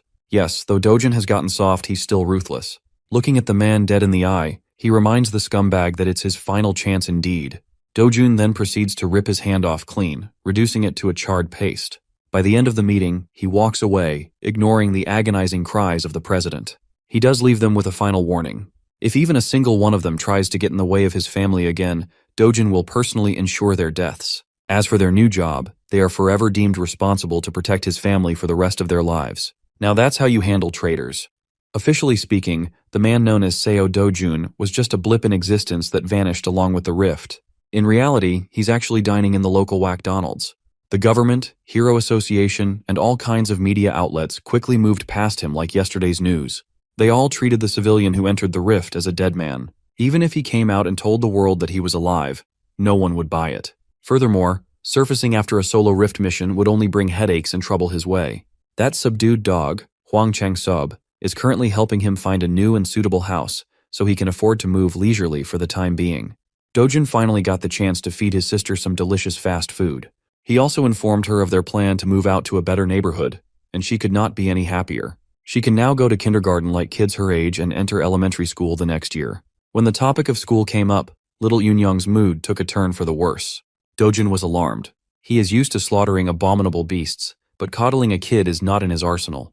He was taken aback when her sister confessed how other kids tease her for being an orphan. Hearing his adorable sister's plight broke Big Bro Dojin's heart. If she does not want to associate with the mean kids, she doesn't have to. Those little bastards will get what's coming for them eventually. Finding out that she wouldn't have to attend kindergarten to be bullied anymore, Yunyang was hyped. Inwardly, Dojin is devising a plan to send his little sis to a prestigious private school where no one would dare look down on her. That night, Seo Dojin found out that Kim Eongu had stashed his grandma and sister in some random motel while he was stuck inside the rift. Glasses bastard almost broke his back trying to apologize. He reasoned that the motel is under the management of their company, so it is safer than any other place. Dojin does not have the energy to mess with lackeys tonight, so he just enters the room and sees his grandma once more. Little Yunyang pounced on him with a bear hug, and grandma held his hand with tears petering from her eyes. She's just glad to see her grandson come back alive. At first, the hardened warrior was stunned, but once he felt the warmth coming from his family, he accepted the love they had for him with a smile. Little Yunyang has taken a liking to McDonald's, so they've been dining in that absolutely real place a lot. Today, she asked questions about Big Bro's job, being a hero. When asked if she likes having a hero for a brother, Yoon nonchalantly answered that she does not. While it is cool that heroes are strong and cool, they are also constantly in danger when fighting terrifying monsters. Sometimes they even die. And little Eun just wants her brother to live with grandma and herself for a long, long time. Dojin had been so used to mindless bloodshed. Having someone worried about his well-being is quite a new feeling for him. In the harsh world of the past, he was the last human survivor. He fought monsters and creatures beyond your wildest dreams. In the process, he lost a lot of things. Now that he's given a second chance in a different world, something incredibly precious has appeared by his side. Feelings he had long forgotten are coming back to the surface. In this world, maybe he can live happily. Maybe he can just live a quiet life with joy and love. While he was feeling fuzzy and warm on the inside, Korea's Hero Association was in shambles. Tae-hwang, founder of the Korea Hero Association and director of the World Hero Federation, has been stressing over the recent rift incident, or the lack thereof. Their best people have investigated the site, but no new information has been found. Feeling clueless about the state of his territory is frustrating the founder. It's not far-fetched to believe that a spontaneously disappearing rift can potentially reappear at any time. His assistant tried to agree with his worries. She thought it would have been better if a wave had occurred. At least they would not have to worry about unknown variables. Director Tae-hwang cuts her words off before he gets angrier. While he is worried about uncertainties, he thinks it is fortunate that no one was harmed. Tae-hwang is one of the top 100 respected and strongest heroes in the world. It is widely speculated that he would easily be elected with the most votes in history if he ran for president. His words and influence could easily topple domestic conglomerates if he wanted to. Thankfully, his interests lie in neither the power of a nation's leader nor the wealth of a conglomerate. The only thing he cares about is the safety of his people. In other words, he's a real one. Even if it takes time, he wants a more thorough investigation covering the rift's perimeter. The residents around the nearby area have already agreed to sell their properties to the association, so that shouldn't be a problem. As a consolation, Tae-hwang wants to offer those people more than the market price for their homes. That's the least they could do after causing such inconvenience. All reliable sources have relayed that multiple rifts have occurred in different countries. No matter how you look at it, something must be going on. The United States and China have already entered the control stages of their rifts. Among major nations, the United Kingdom is facing the biggest problem. While reliable and veteran heroes have been dispatched to clear the other rifts, the United Kingdom's squad was simply doo-doo garbage. Speaking of them, the month-long mission to get rid of the UK rift has finally crumbled in a glaring defeat. The UK rift wave occurrence has officially begun. The city and its people are going about their day like they normally would. Amongst the crowd was Seo Dojin, blending in with the pedestrians. Today, his destination is his favorite shop in the hero complex. When he entered the door, the dude manning the counter gave him a greeting by instinct, but choked upon seeing his face. Every strand of hair in his body stood in terror upon seeing the black-haired young man. Today, his manager is in the store, so he won't have to deal with this sadistic customer alone.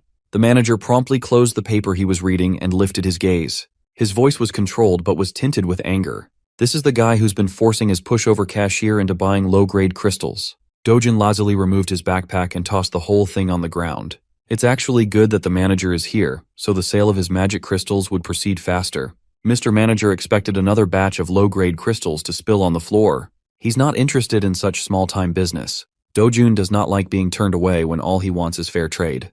The manager or any other sane business owner cannot afford to accept just a 1% fee. It would be better if the young man just left.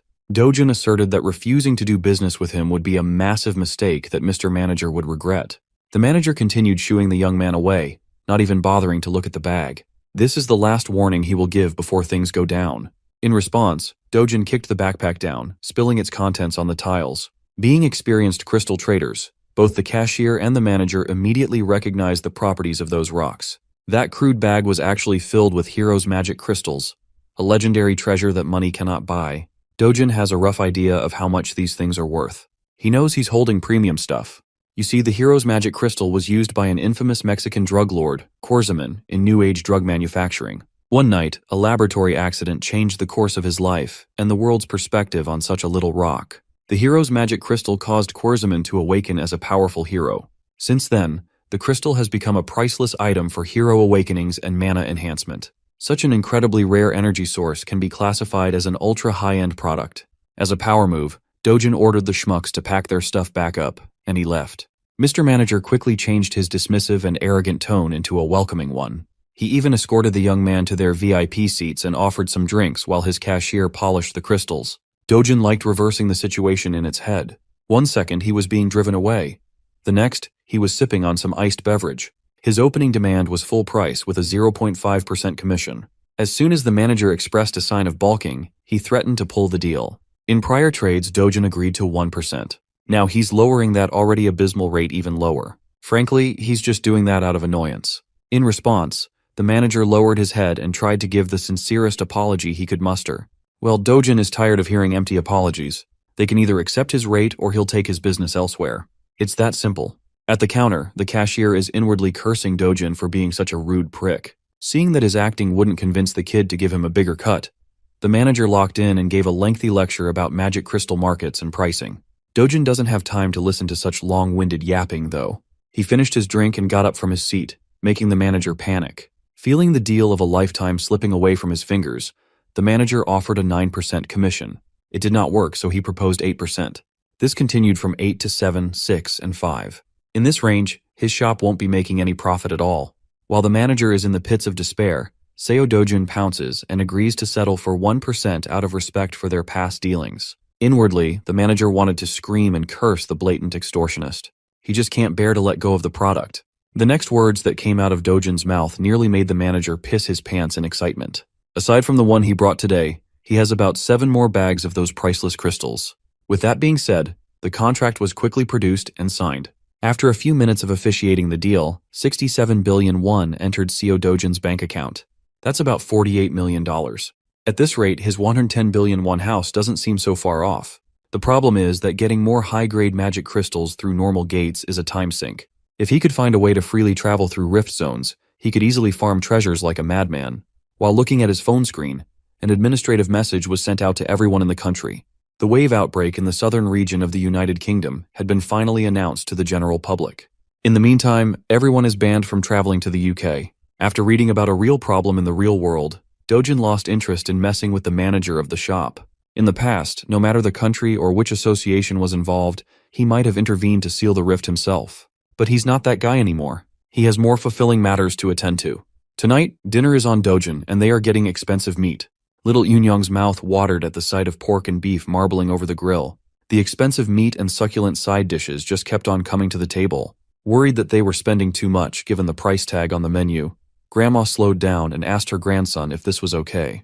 250,000 won for 100 grams is pretty steep. Dojin dismissed her worries right away. After making a killing with his crystal harvest, they could eat as much as they wanted, and it wouldn't even make a dent in his bank account. Yunyong's first bite made her fall in love with the taste of the wildly luxurious beef. Dojin continued adding more and more to the grill as Grandma watched in apprehension. Hell, there's another package of fresh ribs, prime ribeye, strip loin, and skirt meat coming to the table soon. At this point, the scale is just ridiculous. How could 2.5 people even finish that much food? Well, Grandma is underestimating the appetite of a protagonist. To knock her out of her worries, little Yunyong convinced Grandma to give the expensive stuff a try. Unable to refuse the offer of her sweet girl, Grandma caved. One bite of that expensive meat was all it took for all her worries to dissipate into nothing. Afterward, the happy family enjoyed their extravagant dinner filled with smiles and laughter. Unbeknownst to Dojin, an attention-grabbing young woman just entered the restaurant. The necks of the other guests almost broke wherever she passed by. The woman made a beeline towards Seo Dojin and decisively called his attention. She just wanted to talk with him for a moment. Nothing more, nothing less. Before she could elaborate on her reason, Dojin cut her off for interrupting his family's dinner. If she wants to say something to him, she should come back when the fricking meal is over. Hyun Ju-yeon pulled out the name card, hoping that the young man would change his tone upon her name. Much to his dismay, Dojin just kept on grilling and eating meat, disregarding her presence altogether. And so, the renowned S-rank hunter swallowed her pride and patiently sat in the restaurant's waiting room. With a star like her sitting within normal people's vicinity, she naturally became the center of attention. Men and women kept stealing glances at the woman standing at the pinnacle of heroism. She's not only fourth in the national rankings for S-class heroes, but most people would also even place her within the top 10 most beautiful heroes in the world list.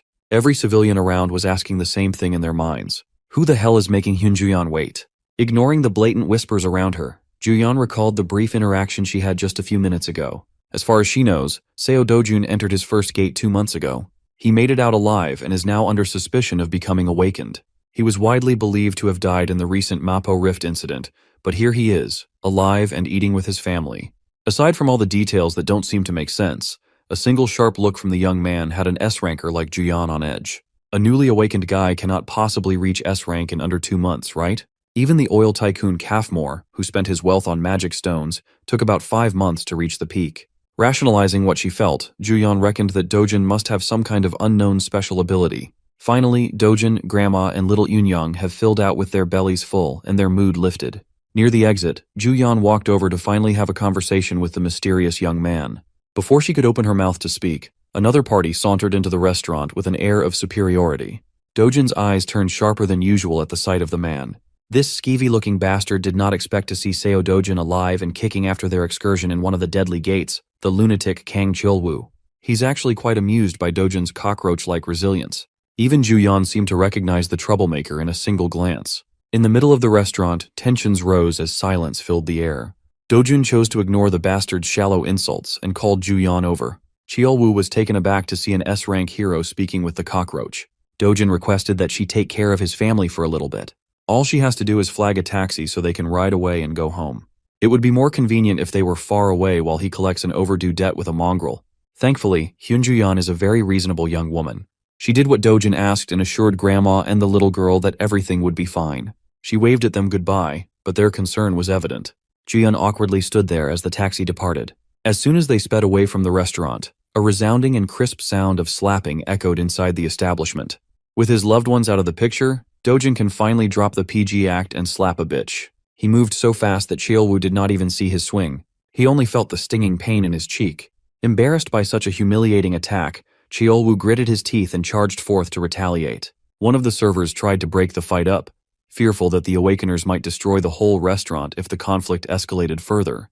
Her reasonable request was met with unreasonable violence. Fortunately, she wasn't harmed too badly. Seo Dojun calmly told everyone to get out and clear the room for their safety. Chiolwu is really easy to trigger. He's a muscle-brained idiot who can't even think of good trash talk. For that, he was punished with another strike to the face. He was completely caught off guard, feeling a knuckle make contact with his head. Kang Cheolwu is the bastard who locked the original Seo Dojin in a gate, leaving him for dead. Even though he was not the one personally slighted, our MC still harbors a deep resentment for this fuckface, and he wants to talk. Cheolwu, the goblin-looking goon, snickered as he brought up how that evil stepmother of Dojin's made the whole thing happen. Seeing that extracting info from this idiot was a lot easier than he thought, Dojin pulled his phone out and pressed the record button on the video app. He just needs a clear and concise recording of the confession, and his life will be a lot simpler in the future. Once again, Cheolwu was insulted by his nonchalance. He gathered power in his fist, called Dojin's mother a whore, and attacked with unmatched intensity. He intends to finish the job that he failed. He wants to kill Seo Dojin once and for all. Unfortunately for the big goon, his primitive attacks are no match against the expert manipulation of Chi. Dojin met the violent punch with a soft touch and sent the enemy's fist flying as though it just hit an impenetrable bouncy barrier. Kang Cheolwu had never experienced something like this before. Normally, he would just brute force his way through anything and everything to kill. Now it seems like he's going up against someone far beyond what he can comprehend with his tiny little pea brain. Suddenly, he was pushed off his feet. Dojin followed his body's trajectory like a hunter playing with his prey. Sounds of fists cracking a skull echoed throughout the restaurant as the server from earlier tried her hardest to dial the police. Before she could press the call button, a dainty hand pulled the phone away. With a bright smile, Hyun Ju-yeon assured the server that she would take care of everything, so there was no need to involve the authorities. The server was just glad to see a comforting face in the middle of her breakdown. Slaps, scratches, and punches landed throughout Kang Cheolwu's body, not giving him any chance to catch his breath. As far as Ju-yeon knows, this lowlife is a B-rank hero. With that rank, there are not many people who could beat him up so helplessly. Based on this beatdown, Dojin might be classified as an A rank. Well, even if that's true, the fight still seems a bit too one-sided. Before things could get any worse, Hyun Ju-yeon carefully called Dojin to stop for a moment. She's just worried that Kang Cheolwu might die if the beating goes on for longer. Deciding to listen to her words, he dropped the goblin goon's limp body on the ground and wiped his hands. Seeing as there's clearly some vendetta between the two, Ju-yeon asked the young man how much he knows about Kang Cheolwu. Dojin might not know the whole picture, but he knows enough about the bastard to exact vengeance. Hyun Ju-yeon warned him that this piece of dirt, Kang Cheolwu, is connected to Kang Young-pyo, an S-rank hero. Well, Dojin already knew that fact, and he didn't see any problems. Ju-yeon had never met anyone so reckless and insane. This dude doesn't even care about whatever consequences he might face at the hands of an S-ranker. Hyun Ju-yeon elaborated that Kang Youngpyo is very protective of his delinquent cousin. This restaurant incident will surely reach the ears of that powerhouse. When that happens, blood will be spilled. Dojin scoffed at Ju-yeon's worries. He's the last person who would be afraid of some hotshot S-ranker. More than the problems for the future, he's more annoyed at the fact that Ju-yeon knows so much about his life. Now that the Goblin Goon is down, Dojin's enmity has transferred to the nosy S-ranker. Face to face, the feral young man stared her down. Hyun Ju-yeon was not a pushover by any means. She won't cave from a simple, intimidating eye contact. Changing the subject, she apologized for the sudden visit and brought up her agenda. She was just asked by her uncle to come by and talk. After she found out about the bag of Hero's magic crystals he sold off, Ju-yeon wanted to get her hands on the rest. She is willing to buy every piece he has, no matter the price. Dojin warned her that it won't be cheap. He has a lot of precious treasures stockpiled after all. She assured him that the assets of an established S-rank hero are beyond normal people's imagination. Well, it's not like he's opposed to selling his goods. He just has one condition before transacting. It's nothing much, really, just a little favor. At least for someone as renowned as Hyun Ju-yeon, that is.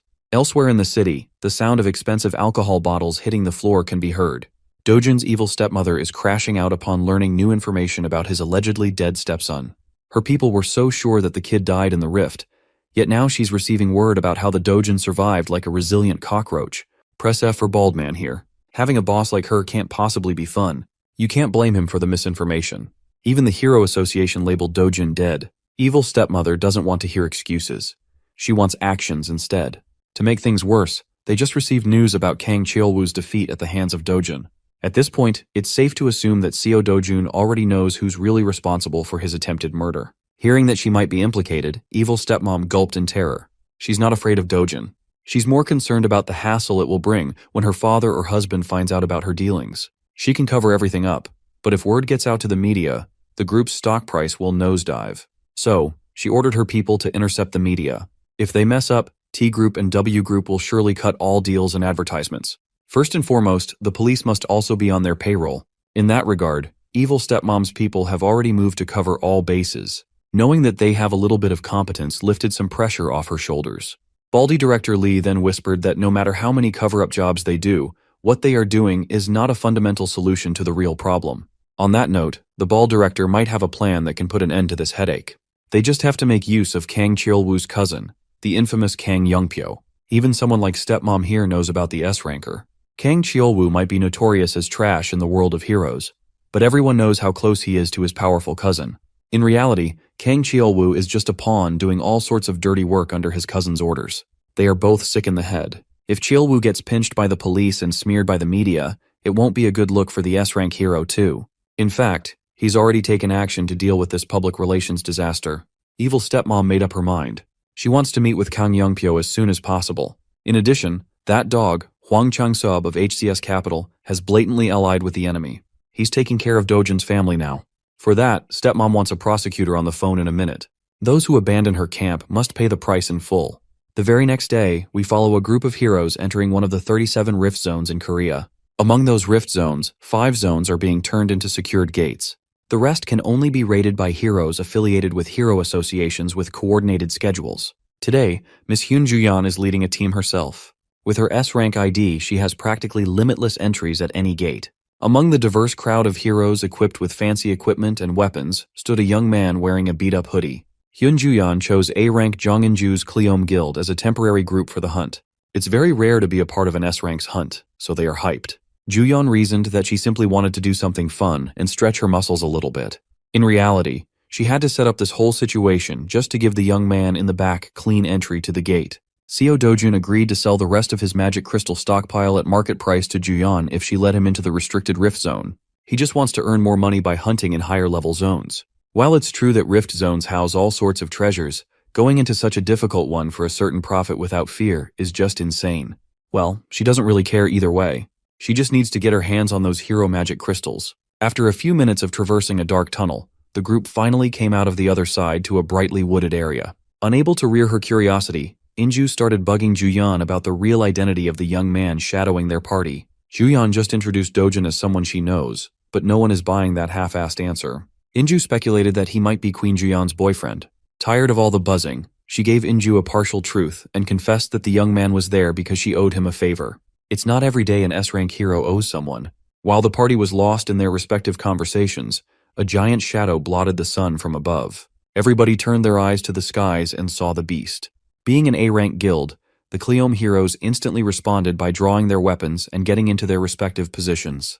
The first encounter was none other than the fearsome cockatrice. Like the expert raider that she is, Juyeon took charge and barked clear and concise orders. Jinju and Doyeon are in charge of defense, while Sungho aims for the legs. Before she could finish assigning everyone their roles, a figure blurred as he shot past everyone. With a single impactful leap, he closed the aerial gap between him and the flying beast. Seo Dojun disregarded the long-winded group plans and leaped for a one-on-one with the bird. The Cleome heroes were slack-jawed. They have never seen someone so brazen. Gathering energy in his fist, Dojun prepared for first blood. Prior to his charge, Guildmaster Inju is stressing over her bad luck. They are barely inside the gate, and a troublesome opponent has already shown itself. Before the group could organize and get into position, Dojun had already dropped his bag to the ground. While Juyeon was calling the shots, he was bursting through the air like a speeding bullet. He was an absolute speed demon. In one jump, he neutralized the bird's aerial advantage. Up in the skies, he took control of the field without a problem. His fiery energy was thick and burning. The overgrown chicken did not have the speed or reaction time to block the incoming attack. As a result, it was forced to eat a full-powered punch to the beak. The bird is on the ground, and the human is up in the clouds. It was quite a poetic reversal. Dojun landed in front of the group. He did not even break a single bead of sweat. The cockatrice is on the verge of death, the mark of his fist visible on the side of his face. The Cleome Guild people stood dumbfounded alongside their S-rank carry. They bore witness to the brutality of what happened next. Dojun lifted his leg and started stomping on the bird's head until it was reduced to meat paste. It might seem too much, but killing a cockatrice requires a lot of force. With every stomp and kick, the sound of skull cracking and blood spurting mortified the group. Now Inju is really curious as to who that guy is. In all honesty, Juyeon wasn't really sure herself. All she knows is that Seo Dojun is a really strong human.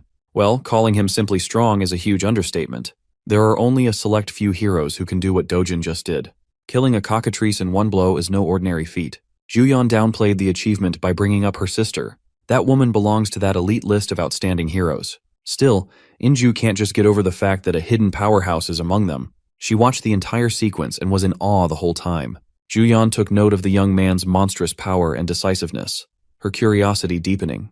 She turned to Inju with an impromptu change of plans. For now, she wants to go to the center with Dojun, leaving the rest of the group on the outskirts. Juyeon carefully approached the young man, expertly carving the cockatrice's corpse for loot. Before she could speak, he preemptively asserted that he wouldn't share loot with people who contributed nothing to the kill. Thankfully, Juyeon is not one to eye a few pieces of magic crystals. She just came over to propose that they go a bit deeper into the gate, head somewhere more challenging and fitting to his current abilities. With a smile, he readily accepted the invitation to hunt and loot more. Juyeon knows the layout of this gate quite well, so she will take the lead. All Dojun has to do is follow closely so he won't get lost. Without warning, she sped off into the distance, her speed causing a sonic boom. Dojun calmly watched as her figure vanished into the horizon. After slinging his bag to his back, he took a running pose, storing energy in his muscles. With an instant first step, he kicked an explosion that almost blew the Cleome Guild heroes away. Inju reckoned that if Juyeon is a bullet, then that man moves like light itself. Left by the two powerhouses, the miscellaneous heroes turned to their guild leader for their new plan. Of course, trying to follow those two ahead is utterly impossible. Today they must accept that they are sidekicks and small fries. Nevertheless, this is still a decent gate with plenty of monsters to hunt around the outskirts. In the outside world, normal people praise them as powerful A-rank heroes. But in front of a real S-ranker, they are not even worth mentioning. Juyeon and that man are leagues above the entire force of Cleome Guild. Speaking of those two, their race across the woods is proceeding hastily. While maintaining breakneck speeds without much effort, Juyeon kept on checking her flank for signs of Dojun. Upon seeing no signs of the guy, she started softening up and thinking that she might have overdone the initial run. While she was thinking of slowing down, Dojun suddenly appeared by her side, asking if they could go a little faster. Juyeon's concentration broke and she almost tripped over. She had never experienced something like this before. Someone can actually keep up with her in terms of racing. When it comes to speed, she's in the top 2 in the nation. But that list might need to be updated, given how Dojun is making her eat dust. A few moments later, he made a stop to tease her for being slower than expected when she was clearly running to flex her speed. While the S-ranker caught her breath, Dojun turned his eyes onto the view on the horizon. In front of them was a massive mountain range touching the heavens. When asked what was hiding inside that rocky range, Juyeon's expression turned solemn. That place is the lair of the thrift's boss monster, the Karserian. You see, this so-called Karserian is a giant 20-meter monster resembling the draconian wyvern.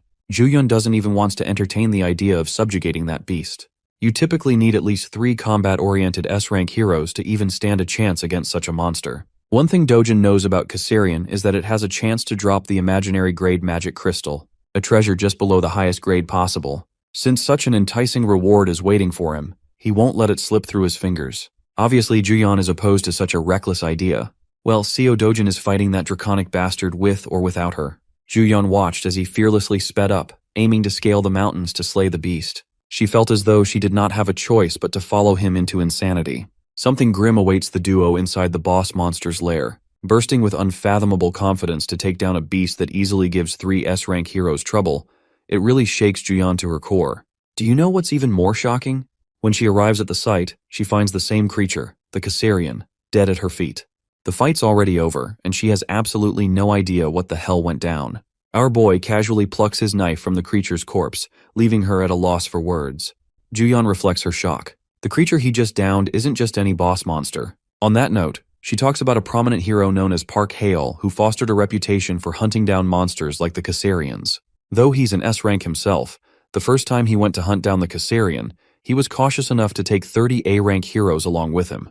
And yet, even with all those precautions, the A-rank heroes didn't make the cut and were all slaughtered in the attempt. Park Hae-il was the only known survivor of the group who clung to the edge of his life by the end of the boss fight. From that moment onwards, the guy decided to rematch with the same monster. Only this time he was armed with 1 more S-rank and 100 A-rank heroes behind him. It's practically a small army at that point. The fight was brutal. They focused on piercing the creature's wings and negating its flight. The Karserian of the time was then overwhelmed by a barrage of attacks from the heroes. This actually reminds me of the whole 100 men versus 1 gorilla debate that has been going around lately. My money is on the men, by the way, and the same is the outcome for the fight with the Karserian, who ended up getting defeated. Despite this, only a handful of heroes remained from that battle. The rest, butchered by the beast's wrath. The damages they incurred that day were so prominent that Hae-il's guild, the Sweet Life, has yet to recover from it 3 years after the event.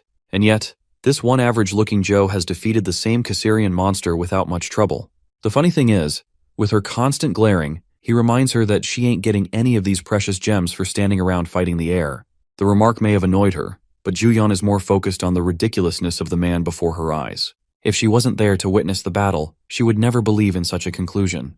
The same terrifying Karserian was taken down and obliterated in a single strike at the hands of 1 man.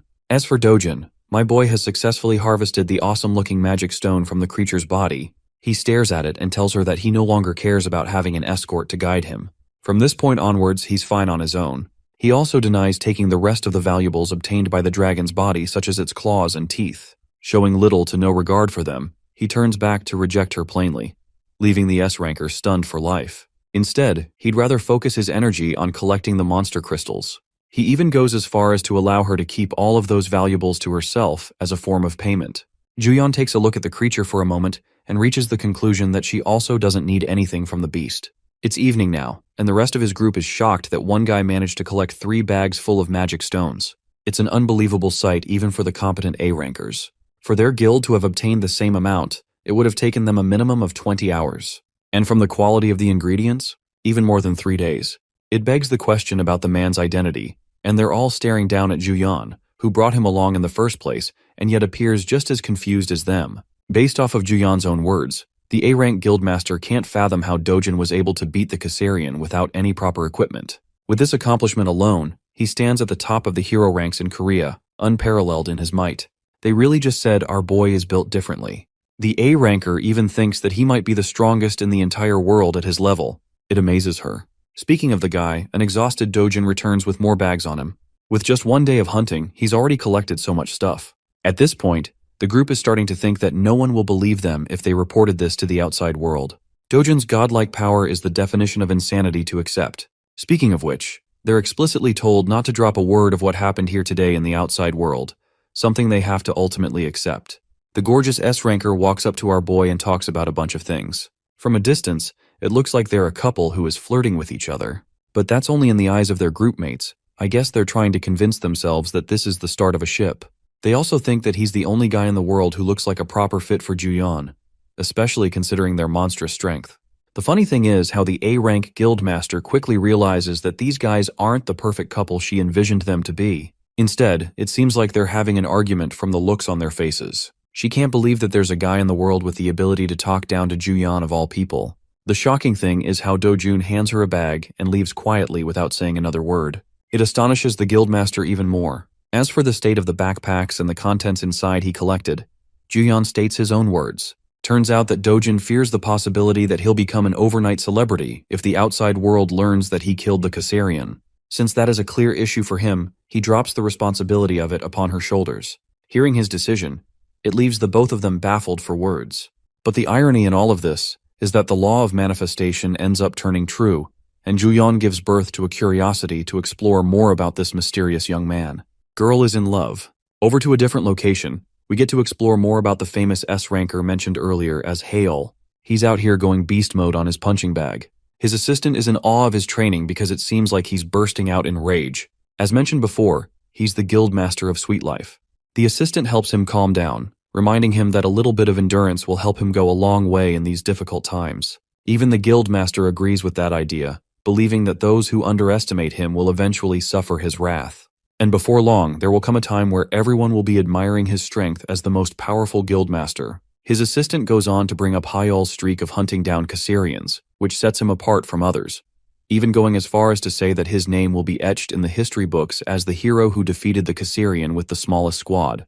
The funny thing is, that title will never be overtaken from Dojin by anyone unless Stephen Hawking steps out of the grave and pulls a miracle. The guildmaster shares his enthusiasm with the assistant, going on and on about his own achievements. At the same time, their guild has been suffering major losses compared to what it was 3 years back. And yet, the only thing that gives him a smile is the knowledge that he's the only one capable of best defeating the Karserian, a fact seconded by his one-eyed servant. On topic of discussing high-ranking heroes, the scene switches to Kang Youngpyo's office, who is currently reading a report on Dojun's eventful evening with Cheolwoo and how he annihilated Youngpyo's cousin. Even though Cheolwoo's intentions were to lock the guy inside the gate and trap him for good, a plot twist happened, resulting in an awakening. Also, the client that has tasked them to take down Dojun is actually the executive director Hong Hee-ju, who is basically at the top of the wealthiest people in Korea. It doesn't make sense for her to single out a person as her target in front of Youngpyo's eyes. That's until he learns that Dojun is actually her stepson. Though the boy was welcomed into their family at the age of 7, the moment Hee-ju's biological child stepped into the world, Dojun was kicked out of the family. This fact makes Youngpyo amused as he points out that not even being wealthy can save you from being kicked out. Discussing the payment for the hit, he learns that they're being given 3 billion won for the job, which is tiny in front of him. And then there's the fact that Cheolwoo finds himself at the edge of his own life from his battle against Dojun, suffering numerous burns and bruises. What's even worse is that he completely lost his sight and has become a cripple for life too. It only adds to the ruthlessness of Dojun's measures, to the point even a guy like Youngpyo has to acknowledge his actions. And yet, Youngpyo takes delight in the fact that he would have made sure to chop his limbs off on top of smashing his skull. At first glance, you guys probably were thinking that he's saner than his cousin, but now it's clear why he's even worse. While discussing the scene of their battle, it is brought up that Juyeon was also there and allegedly helped out Dojun in some way. This actually surprises him and he probes for more information about the situation. He doesn't get what's so special about Dojun. Unfortunately, not even his assistant knows anything specific about the meeting between the two as the case was quietly shut down. Pissed the fudge off, Youngpyo grabs his servant and roars at him to do whatever he can to uncover the status of their relationship, suspecting that they may have formed a deal of some kind.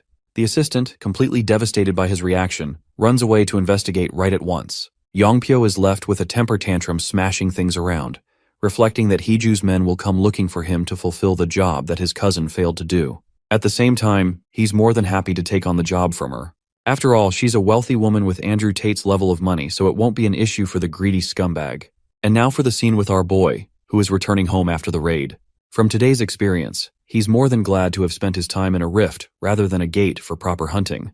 It also complicates things because he might have to form a long relationship with Juyeon to ensure he stays on the low. Recalling their conversation, she straight up told him that people will become wary of her and ask around for the identity of the person who killed the Karserian. Revealing them means inviting a lot of trouble. So for now, her plan was to store the valuables. And if he does want to become famous, she can happily reveal their existence to the world. In response, Bro chucked the bag to her to keep all the good stuff. It also means he's got to look for another method to go on and enter the rift zones, because relying on Juyan creates trouble for her. Still, tonight's sleep will be a good one as he'll get to rest in a luxurious house that Changseob arranged for him. But as he steps foot inside the house, he is alarmed by the many shoes right outside. This means some unexpected guests have arrived. Entering the room, he sees a bunch of suited men and their boss having a conversation with his loved ones. The guy looks like a more depressed version of Nanami from Jujutsu Kaisen, and he's just staring Dojin down like an eagle. Yoonyoung comes rushing to greet her brother with happiness, while Dojin is baffled by the situation overall. Prosecutor Park Cheolyong makes his identity loud and clear, pointing out the connection between Dojun and Changseob. Because of his relationship with the guy, Dojin is placed in an immediate emergency arrest on behalf of partaking in the money-lending organization that is run by the corrupt CEO of HCS Capital. Letting the situation play out, Seo Dojun peacefully surrendered himself to this alleged emergency arrest connected to Hwang Changseop's loan shark operation. He was promptly handcuffed and detained in a bare interrogation room. From inside the room, he could hear a pompous voice talking on the phone outside. The prosecutor who took him in is assuring someone that both Hwang Changseop and Seo Dojun are behaving like good little boys. Before hanging up, the prosecutor thanked the caller for taking care of his daughter's study arrangements abroad. Then he made the mistake of uttering Director Hong's name within Dojun's superhuman earshot. Walking up to his silent detainee, the prosecutor yapped about the reason he became a man of the law. He claimed that since he was little, he had always wanted to isolate society's trash from the decent and law-abiding citizens. Plopping a thick packet of paperwork on the table, the scummy prosecutor made a show of just how much dirt he had on Seo Dojun. He alleged that the charges listed through their preliminary investigation would be enough to put the young man behind bars for at least a decade. In addition, they have already gathered more than enough statements from Hwang Changseop to nail everyone in the operation. Seo Dojun did not even bother to give a reaction to these thinly veiled threats. Since he didn't get the reaction he was hoping for, Mr. Prosecutor resorted to cursing him out. Getting straight to the root of the problem, Dojun callously asked if that bitch, Hong Heeju, is behind this weak legality stunt. The prosecutor was visibly shaken, but he vehemently denied such accusations, going as far as to say that he had never heard of that name. Dojun estimated that these crooked bastards must have already worked on Hwang Changseop's side. Dojun quietly came along to avoid trouble, but things might get a lot worse at this rate. Refusing to get intimidated by Dojun's aura, the prosecutor bragged that people in his line of work are not pushovers. In response, the young man leaked a little bit of killing intent to shut his goofy ass up. The prosecutor nearly shat his pants right then and there. He felt that piercing gaze at a primitive level, a direct threat to his existence. Ashamed that he was frightened by a handcuffed perp, the prosecutor wanted to man up and slap the shit out of the detainee. Before he could commit the last stupid act of his life, some intern interrupted, asking him to step outside the interrogation room for a moment. They just received word of some wild discrepancy on their file for Seo Dojun. The building's hero detector evaluated the young man as an ordinary person. Even after double-checking, the results remained the same. Based on the incidents Seo Dojun had been involved in recently, how does that even make sense? Maybe they were incorrect about labeling the boy as an awakener in the first place. The prosecutor got all his information from Hong Heeju's T group, so the intel is supposedly reliable. Right now, Dojun is an indecipherable puzzle. How could they charge someone deemed a normal civilian with incidents that involve superhumans? Inwardly, Dojun is mocking the prosecutor for being such an incompetent dog. If he really wanted, he could just break away from these flimsy cuffs and smash the whole place into bits. As for the fallout, he could always just take Grandma and Yoonyoung somewhere safer. Maybe overseas. Before he could resort to the most brutish solution, Hyun Ju-yeon, wearing a suit and tie, entered the interrogation room. She must have heard about this wrongful arrest and came to check things out. When asked why he was detained, Dojun frankly answered that he's not entirely sure of the reason himself. Thankfully, Ju-yeon advised him not to do anything reckless. She might be the only person who knows what this dude is capable of. The situation is frustrating, but using force now would only make things messier. Ju-yeon didn't wake up today expecting to get involved in the legal system, but she knows for certain that Dojun is innocent of whatever he's being accused of. With someone innocent facing unjustified punishment for false accusations in front of her, she feels obligated to correct it. Ju-yeon reckoned that the Hero Association would start a separate investigation soon. They will undoubtedly find out about Dojun's fake hero license, and will definitely dig into the recent Mappo Rift incident.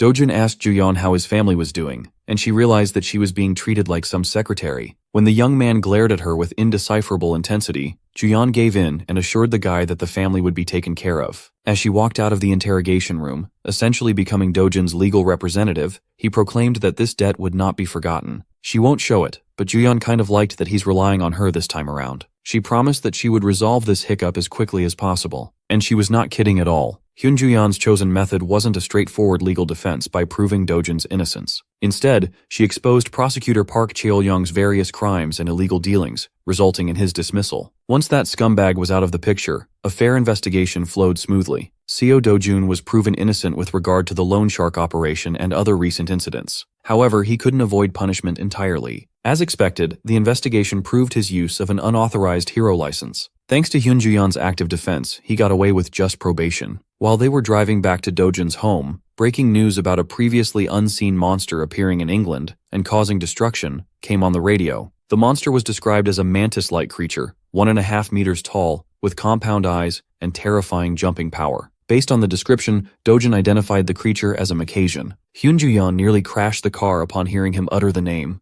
Information about newly discovered monsters is heavily guarded by the association. She only knows what a Macassian is because of his stature as an S-rank hero. You see, monsters are not given arbitrary names by some random bozo. Upon death, they drop magic stones that not only contain condensed energy, but also unique information. By analyzing this encoded data, it's possible to learn a lot about a monster, including its real name. On present-day Earth, they use science and technology for analysis. On the other hand, magic was used in the destroyed world. In other words, Dojin is incredibly familiar with monsters that appear in both worlds. He knows their names and everything there is to know about them. He randomly blurted that Macassians can be easily handled using fluid from the red flower ant. The fluid is harmless to humans but acts as an extremely potent paralytic toxin to Macassians. Spray those bugs and they'll stop rampaging. Hyun Ju-yeon got serious for a moment. His every move and word just add to the mystique. Who exactly is Seo Dojin? No matter how hard she tried to pry him about his real identity, Dojin never gave an answer. His mind is actually flying elsewhere. He's devising a plan to stop any and all future headaches from happening.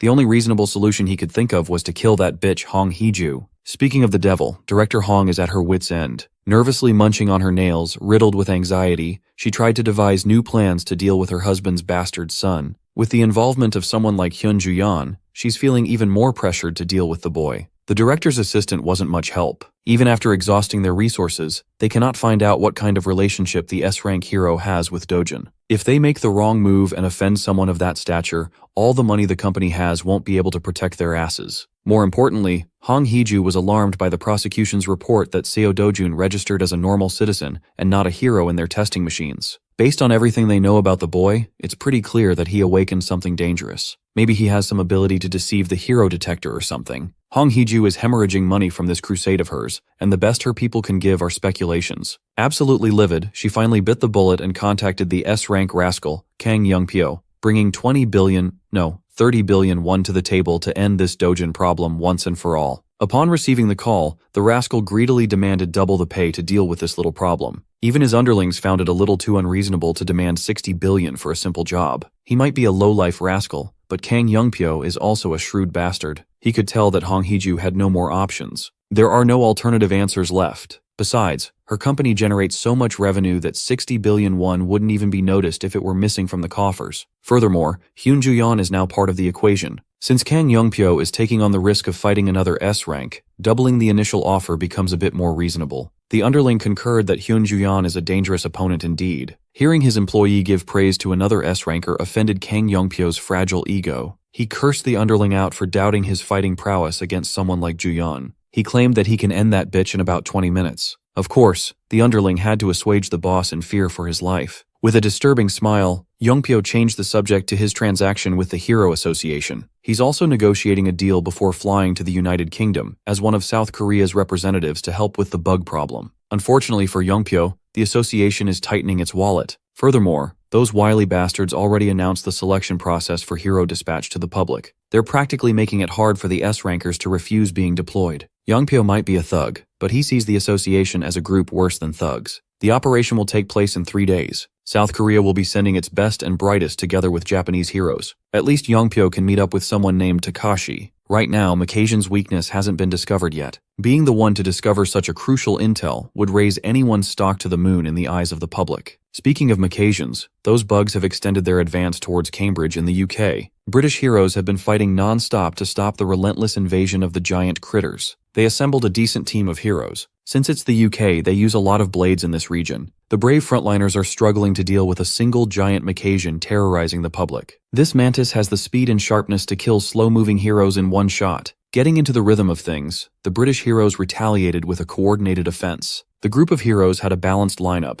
and based on their proficiency, they were nothing to sneeze at either. Some of them used magic to tear through the thick exoskeleton by force. The others would follow up with speedy melee attacks, letting the bug blood flow in the streets. With proper coordination and ample power, they managed to bring down their first Macassian. Just to be sure that the son of a bitch doesn't have a phase 2 or something, they cut its mantis head off. The British heroes finally scored a W, but a single monster took everything they had in the tank to deal with. To utterly crush their spirits, a few more Macassians surfaced to take advantage of the fatigued heroes. That night, the best heroes the UK could offer perished in a brutal and bloody wipeout. They did their best and put all their efforts into trying to stop the inevitable. Without clear information, they were helpless against unknown enemies. The pesky Macassians are now advancing south. The stalwart defense of Cambridge collapsed. There are now about 60 kilometers between the bugs and the capital, London. As the Macassians were about to do their final push to erase London off the map, something luminous rained down from above. When the fluid made contact with the bugs, they collectively seized and felt burning agony. After a few seconds of trying to resist the effects, the Macassians fell one by one. The paralytic flowed into their systems, making all their terrifying weapons useless in the face of biological warfare. Up in the air, the source of the rain revealed itself, a chopper closely following the army of mantises from a safe distance. Aboard the chopper were the heroes of South Korea and Japan for the joint cavalry. Every single one of them was surprised that such a simple solution proposed by Hyun Ju-yeon worked. The red flower ant sap is working better than great. The Macassians cannot endure. They practically turned into useless empty husks. Standing beside Ju-yeon was Kang Yongpyo. In his eyes, there is no way that this woman miraculously guessed and hit the jackpot. Waking everyone up from their reverie, Hyun Ju-yeon took charge and ordered everyone to skydive and finish the job. With newfound respect and awe for Korea's premier S-rank hero, the cavalry swan dived towards British soil to prevent a cataclysmic incident. A few days after that joint operation, the entire world was made aware of what went down in the UK and who the undisputed MVP was. Back in Korea, the media and fans filled the airport, and everyone was eager to get a glimpse of the country's pride. The reporters and their teams are all salivating to get an exclusive scoop about Hyun Ju-yeon,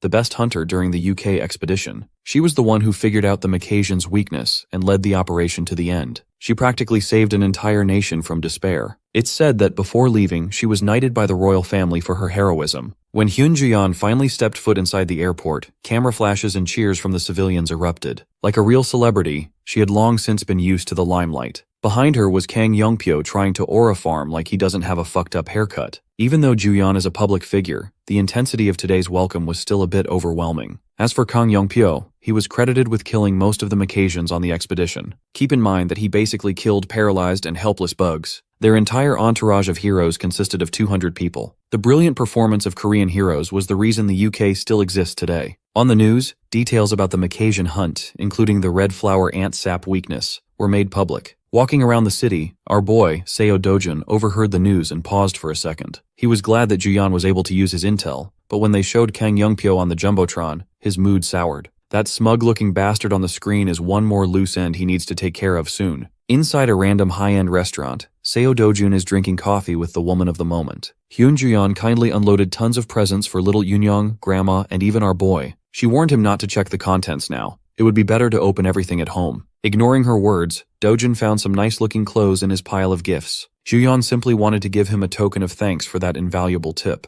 Thanks to Dojun's throwaway intel, she became the hottest hero in the world. Compared to the benefits she received, some nice clothes are practically nothing. So, she promised to buy Dojun a car or anything else whenever he wanted. Bro got a sugar mommy premium? She already knows that Dojun won't cough up how he knew about the weakness of Macassians, but she still asked. As expected, that man is impossible to pry into. Changing the subject, Ju-yeon asked him about his future plans. He's not the type to preach world peace or anything haughty, but if he sets his sights on Hong Hee-ju and Kang Yongpyo, things will get messy. Much to Ju-yeon's surprise, Dojun's only immediate plan right now is to buy a new house. The safe house his family is staying at right now is a rental after all. While the current star hero and the previous sword god were reconnecting, the other hero who stood out in the UK expedition was living it up. Kang Yongpyo enjoyed his welcome pool party with hoes as far as the eye could see. Surrounded by the huz, this rascal cannot take his mind off one specific girl, Hyun Ju-yeon. He knows that the girl wasn't as formidable before. She's changed somehow. He found it sus that she's hiding how she found out the weakness of those bugs. On their flight back to Korea, young Pyo also tried to rile her up and pry some information about Seo Dojun. He brought up how Juyeon swooped in to save the day when Dojun got mixed up with a corrupt prosecutor. She was also present when Kang Cheolwoo was torn apart. Knowing that he's trying to get a rise out of her, Juyeon asserted that Cheolwoo the dumbass started that scuffle. Before that encounter, he attempted to murder Dojun and failed. Kang Youngpyo's mouth twisted into a demented smile and agreed. He also blamed the fool for getting blinded by petty cash. Even so, Cheolwoo is still his dear cousin. He can always use their relationship as justification to get revenge on that Seo Dojun fella. For a split second, Juyeon nearly slipped and showed emotion while she was being scrutinized by a shrewd bastard. She immediately distanced herself from the conflict and insisted that she was in no position to interfere if something was to happen. Kang Yongpyo was confused. He really thought she was closer to that Dojun guy. Ignoring him for the rest of the flight, Juyeon put her sleep mask back on and went back to napping. Still, even after that conversation, Yongpyo still can't shake the feeling that she was not being entirely truthful. Kang Yongpyo's paranoid ass is still maintaining caution with regards to Seo Dojun. Back in England, the original site of the breakout in Long Sutton was the shrubbery. The damage the monster wave inflicted on the place was still apparent. The British Hero Association deployed what little hero force they have inside the rifts to at least secure the magic stones before the second wave flares up. Some of the guards outside are discussing how they could have easily stood out as D-rankers if they just knew that Macasians could be taken down with just a little bit of red flower ant's sap. If their forces managed to block the wave early, they could have easily farmed ungodly amounts of magic stones. You see, once a rift breaks with a monster wave, it can never be converted into a gate. For the second wave, it's highly likely that a different kind of monster would pour out. There are plenty of records about entire countries being wiped out in the second wave. The unknown factor is the worst part. Suddenly, the rift throbbed. The raid team just went in not long ago to harvest stones inside. It's only been 5 hours. It's not nearly the time to pull out. Even so, the D-rank guards tightened the monitoring since desperate civilians trying to steal loose stones are a common sight near rifts. Instead of the usual sequence of people pulling out the rift, the whole thing seemed to shatter. Instead of the mining team, something or someone else came out of the rift. His humanoid face was scarred,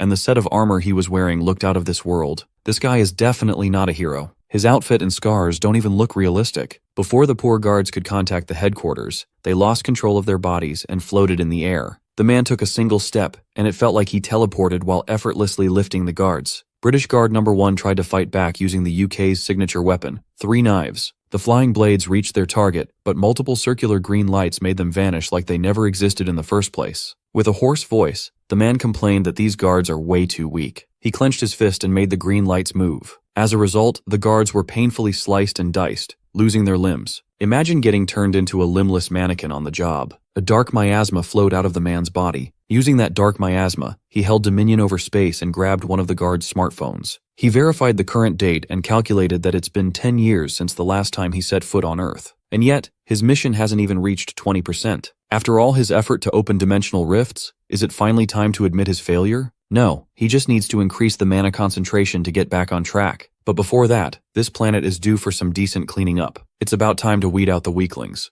Back in South Korea, specifically in the Paju region, a young man is venturing into one of his routine farming escapades, oblivious of what's happening on the other side of the globe. Slinging nothing but a backpack, Seo Dojun walked around the restricted area. Suddenly, his senses flared up upon noticing abnormal vibrations in the ground. As he had expected, a battalion of disgusting worm monsters surfaced, eager to sample some meat. Their bodies were filled with metallic spikes, their mouths layered with sharp fangs. Dojun stood in the middle of the party, completely calm and unperturbed by the flashy display of power. Instead of looking up to the monsters, he turned his attention downwards, to the holes that the worms made. He measured the hole with a glance, and estimated that there are about 26 worms underground within a 100-meter radius. With a twisted smile, he gathered mana in his hand, eager to test the bugs. He wondered how many worms could survive his initial attack. He sent the concentrated mana blast barreling down to the hole, and an eerie silence followed. After a few seconds of idle waiting, the much-awaited explosions finally spread towards every other hidey hole in the area. Along with debris and sweltering flames, every worm wriggling downstairs was forced upwards to escape being cooked alive. Dojun is a proponent of working smarter instead of harder. With this technique, he doesn't have to get dirt in his drip. While he was busy farming free stones from the disgusting worms, a meeting of grave importance was taking place in the city. Min Hongki, Korea Hero Association's deputy director, and his boss, Na Tai Wang,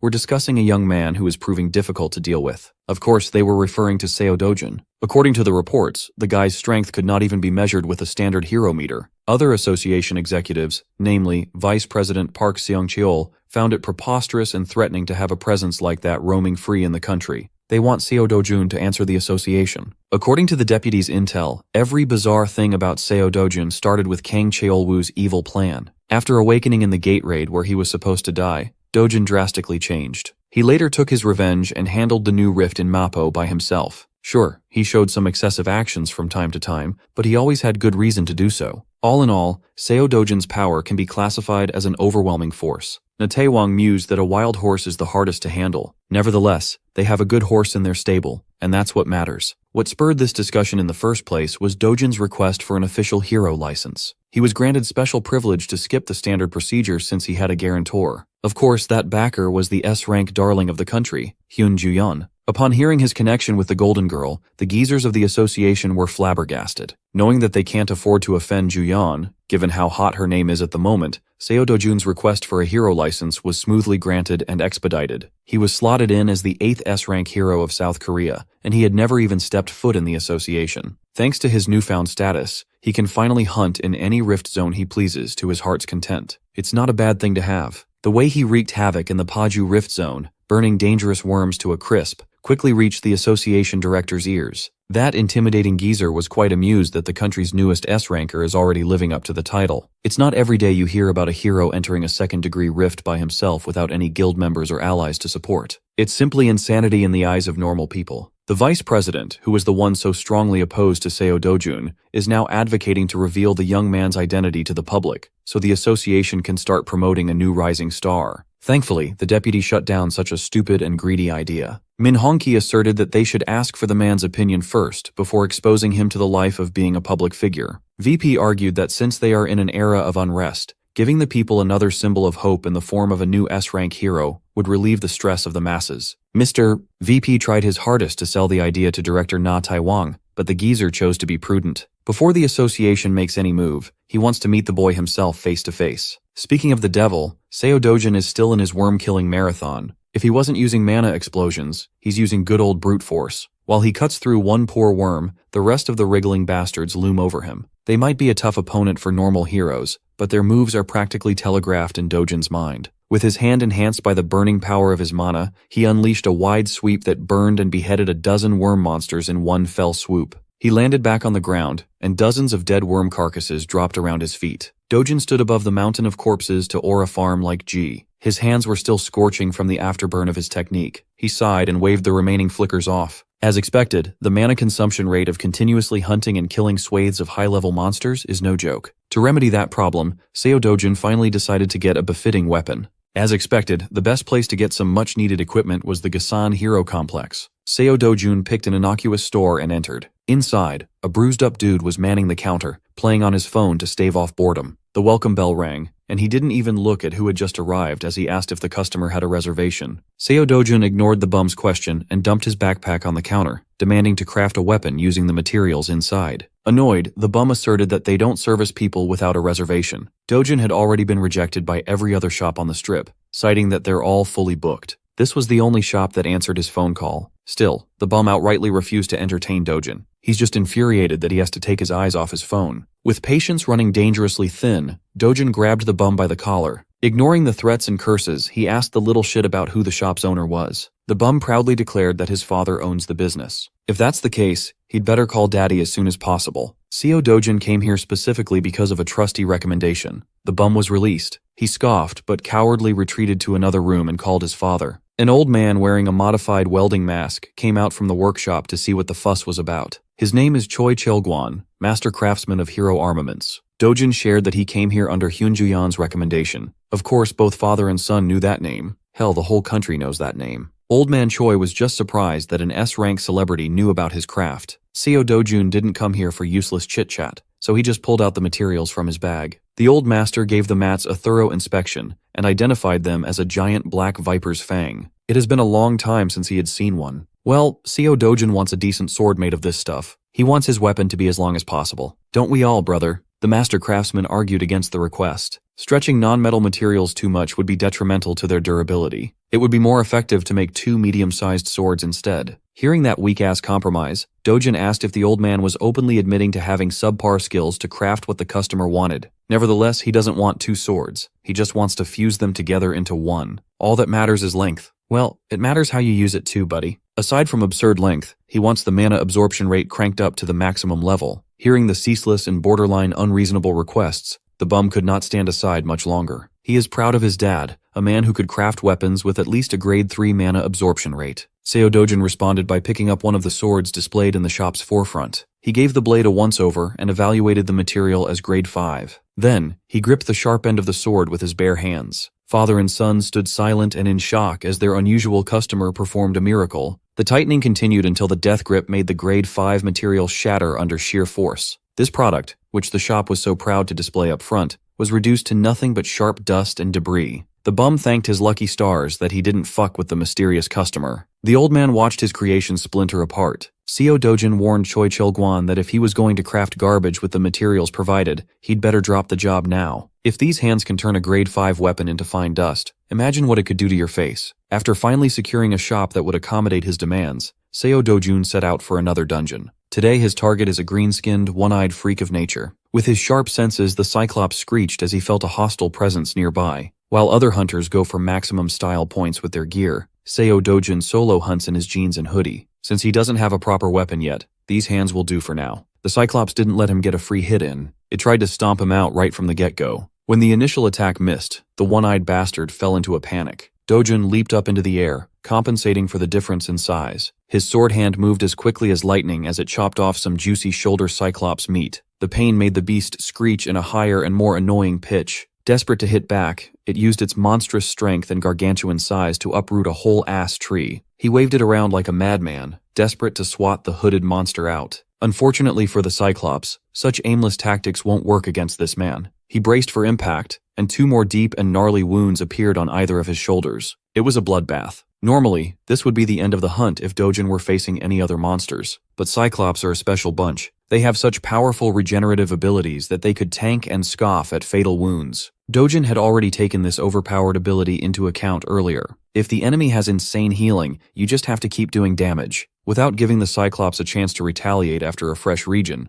Dojin scratched, sliced, and diced his way through the tough flesh and grotesque innards. To cap things off properly, he beheaded the giant monster and stuck his superhero landing. It was a clean but bloody victory over the green-skinned meathead. Seo Dojun sighed in light exhaustion. Right now, maintaining a mana sword for extended periods of time is still too demanding and inefficient. He grabbed his bag and retrieved a pitcher. Dojun dipped that thing into one of the grotesque wounds he gave the Cyclops, as if he were just getting juice. This was the exact aim of today's expedition, to grab some of that good Cyclops blood. He returned to the Hero District by sundown. As usual, the bum was manning the counter, so he wordlessly plopped his blood pitcher down. He instructed the Papa's boy to give the pitcher to Daddy. With this, the 2 black viper fangs could be easily fused together. After that short explanation, he refused to elaborate and walked out of the shop. All the basic materials for his weapon have been gathered, but if he wants a higher mana absorption rate, he needs one more ingredient. There is only one place on Earth to find it. While he was planning and mapping a way to find that secret ingredient, his fellow S-ranker was receiving a very important call. Hyun Juyeon was having a relaxing vacation when she picked up the call and heard a country mentioned, Brazil. The sun is up and the water is just right, but Hyun Juyeon can't even fully enjoy her vacation due to that call. After their recent European mission, the Korean Association had decided to send its heroes to Brazil. That means the Brazilian government and association have given up on shutting down the rift zones themselves. As far as Jong and Ju knows, Brazilian monsters are especially violent, but the magic stone drops are unnaturally high. With a lot of money on the line, her Cleome guild is slated to go too. She urged Juyeon to accept the mission and go with the friend she was with a few days ago. Inju reckoned that the country's 8th S-ranker must be that dude they went into the dungeon with, the one rumored to be Hyun Juyeon's man. Inju is all for supporting this budding love. She found it romantic that 2 supremely powerful people hunted a fearsome Karserian with just the 2 of them. After a lot of goading, Inju finally succeeded in getting Juyeon to agree on the Brazilian mission. However, she has no idea if that guy would even come. Back to the little shop in Gasan Hero Complex, Old Man Choi was looking at his own creation with awe. He never could have imagined that non-metallic materials could be melted and fused together by using Cyclops blood. If it weren't for this young man, he never would have come across such a bizarre technique. With this, he can make the sword as long as Dojin wants. They could go to the upper limit of about 180 centimeters. Seo Dojin wants a two-handed blade with an adjustable grip for one-handed swings, something that weighs about 5 kilograms. Old Man Choi was surprised to see the rude kid from yesterday speaking so politely. He actually knows basic manners. Maybe his weapon really is just that important to him. Old Man Choi warned that 5 kilos would be heavy to swing one-handed. It's not like you'll swing the thing only once or twice. Dojin knows what specs he wants and he won't budge on that. Old Man Choi estimated that the crafting process would take at least a month, and the mana absorption rate should reach grade 7. He was unsatisfied with just a grade 7 rate.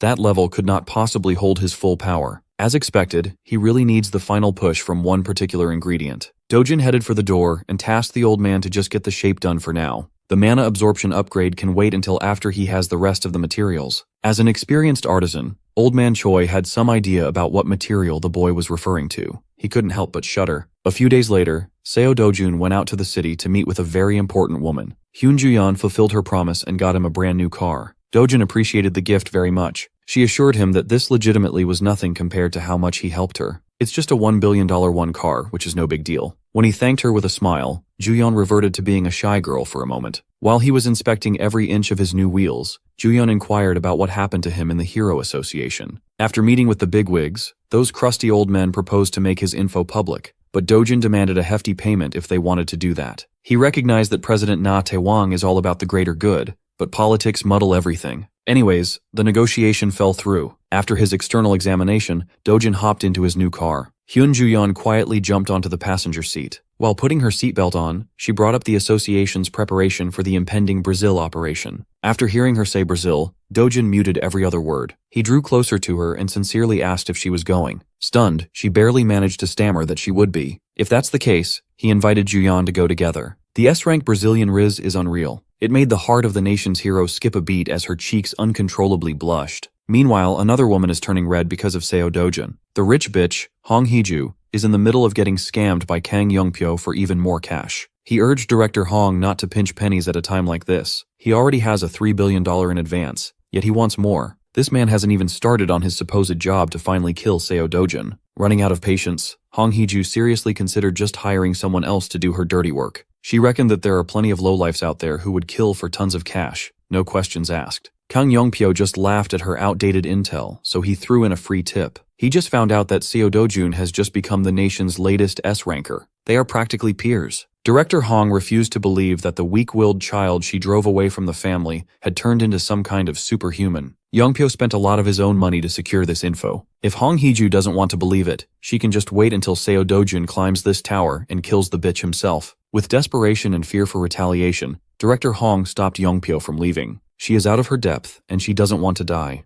This crazy lady promised to pay as much as it would take just to take Seo Dojin out of the picture. Kang Young-pyo smiled and replied, he changed his mind. Instead of getting more cash, he would rather have a stronger business partnership with the director's conglomerate going forward. At this point, Hong Hee-ju would gladly say yes to any form of payment. In that moment, he received a very important text message. It seems like the heavens are smiling upon the accursed lady. The perfect chance to take out Seo Dojun just came up. A few days later, the nation buzzed with the news of yet another international expedition for the nation's heroes. All the S-rankers that accepted the mission are now aboard a luxurious private jet. In social media, people are excited to watch 5 S-ranks save a country on the brink of annihilation. Korean users were bursting with pride. One of the S-rankers was Jang Sung-ho, who carried the P group to the top on his own. He only agrees to missions if there are tons of money to be made. There's also Park Hae-il. His guild had recently shrunk to nothing, so the cash reward for this expedition is sorely needed. Hyun Juyeon, on the other hand, is the country's current national hero. She just saved Britain, and now she's going to Brazil without resting in between. Kang Young-pyo must be going after hearing the word about the tax exemption for every magic stone scored in the mission. Snagging a single mid-high stone could change a normal person's life. While the other S-rankers were praised and talked about on the internet, one figure incurred more questions than rumors. Seo Dojin was seen as a young rookie making a debut on the international stage. Nothing fancy. With these 5 heroes at the top of the food chain, Brazil is about to get rowdy. After a long and uneventful flight, the group finally arrived in São Paulo, Brazil. The Brazilian Hero Association has convened to discuss how everything will go down. They are eager to welcome the renowned Korean expedition team. They are the fastest responders out of all the countries from which they have requested help.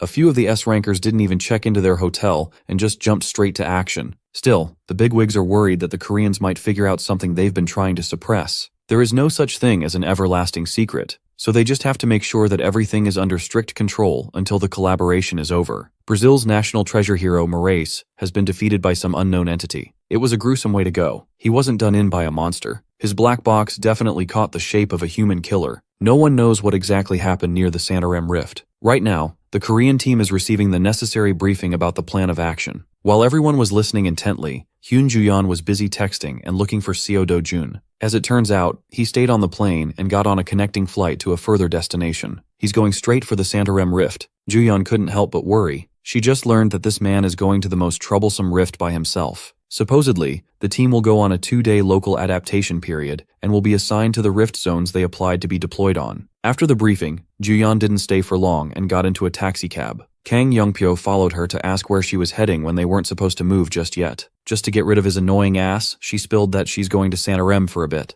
Youngpyo obviously found that sussy. The Brazilian Association explicitly warned them of the dangers of that place. The rift zone near Santarem had turned to a barren wasteland. Hyun Ju-yeon and the Kleom Guild convened with Seo Do-jun to tag along in his supposedly solo mission. Since they went to the trouble of rushing to this forsaken place, Ju-yeon demanded to know why he's in such a rush. Do-jun asserted that they were the ones who arrived late. They bickered like an old married couple. Exhausted by her ceaseless questions, Do-jun finally answered that he's going for the blue croco. It was an underwhelming answer. Displeased by how casually he talks to her, Ju-yeon insisted that she's 3 years older than him and demanded a little more courtesy. While they continued to bicker, the Kleom Guild just stood back and watched. Guild leader Jong In-ju had never met anyone who had the balls to boss Ju-yeon around. As they got deeper and deeper into the rift zone, some of the Kleom Guild members felt hesitant to advance without a proper plan. But the presence of Hyun Ju-yeon at the party assured them that they'd be safe. There is no denying how skilled she is, but it looks like the newbie was the one taking the lead. While the others doubted the man up front, those who had been present for the dungeon run a while ago were confident in the newbie's leadership. Confused and a little worried, Ju-yeon wanted to know if Do-jun was planning to shut the rift down. He denied having such a lofty goal. He just came here for the materials and to squeeze the zone for all it's worth. After a few more minutes of peaceful trekking, they finally came across the claws of the first obstacle. The Kleom Guild is filled with talented A-rankers, so they skillfully played their respective roles. They had a clear hierarchy and concise shot calling to deal with unexpected enemies.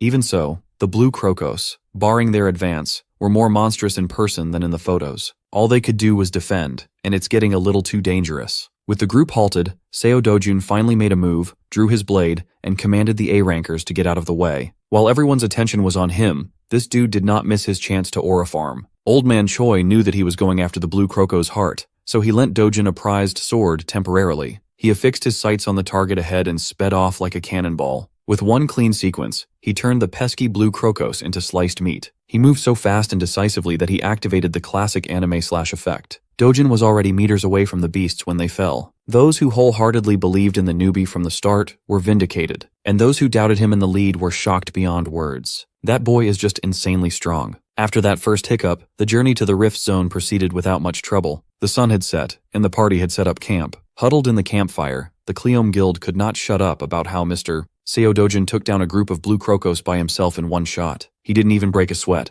It's not yet known to the public, but that's how he beat the fearsome Karserian as well. One thing is for sure, this man is no ordinary hero. While others gossip, Do-jun was busy watching his sickly-looking steak cook. Hyun Ju-yeon approached his spot and asked if he had finished organizing the blue croco heart. Well, the coolers he brought with him are filled with that stuff now. Ju-yeon still can't think of what those hearts are good for. Turning her attention to his pan, she asked what kind of meat was sizzling in there. It's certainly not beef. He casually answered that he's grilling some blue croco meat. She could taste his meat if she'd like. There are plenty of provisions prepared for this expedition, yet this man is cooking what he hunted. Ignoring her disgusted expression, Do-jun bit into his grotesque meal. He chewed and swallowed like he was dining in a barbecue restaurant. Using his knife as a fork, it was quite a grisly sight. Even Jong In-ju was weirded out. They have so much normal food in stock, yet their leader is chomping on cursed meat. After getting over her initial disgust, Hyun Ju-yeon got curious. She picked up a cut for herself and stared at it for a while. In-ju wanted to stop her friend from doing something she might regret, but Ju-yeon trusts in Do-jun's taste. As the piece of blue meat approaches her mouth, In-ju could do nothing but watch in horror. Ju-yeon gently bit on the rancid-looking meat. After swallowing a little baby bite, she was pleasantly surprised by its delicious taste. And so, two people in the camp wordlessly enjoyed a bizarre meal. Curious, Jong In-ju whispered and asked Mr. Seo Do-jun about his secret. How could a relatively unknown person charm someone like Miss Ju-yeon? Sure, she's inexperienced and has never had a boyfriend, but she's not the type to easily give her heart to a man. So, what did Dojin do to charm and romance Korea's national treasure into trying his meat? Hearing the mention of romance made him recall his time in the Imperial Academy. It was a long time ago, before he even turned 20. With regards to romance, there was Miss Maisel Grain of the Grain Count family. There was also the youngest of the Lesulian family, Luenda Lesulian.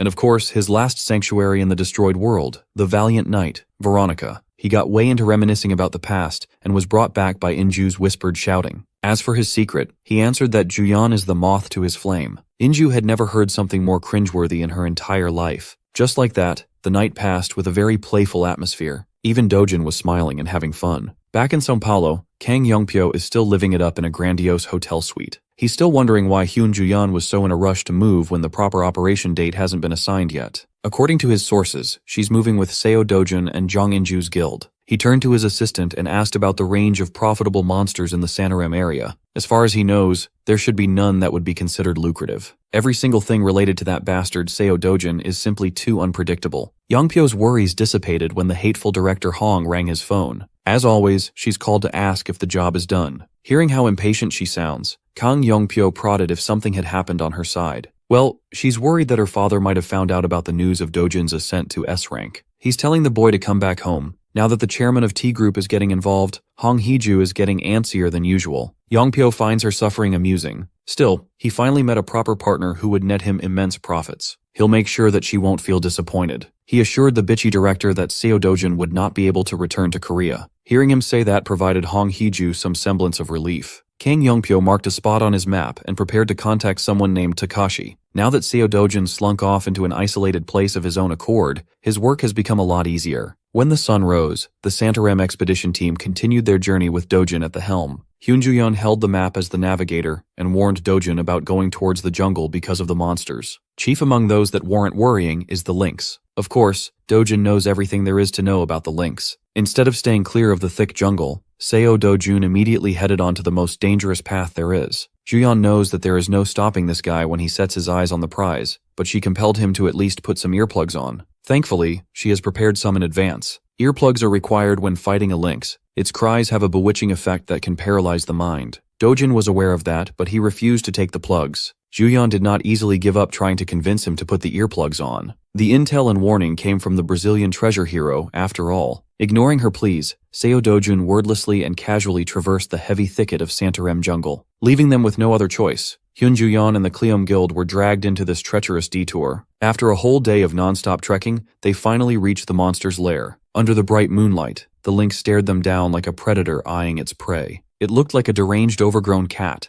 As soon as the beast made its presence known, Inju ordered her subordinates to cover their ears. While everyone was panicking, Dojin just stared at the cat without budging. He is not a prey. Two predators sized up each other. It was a contest of who had more aura.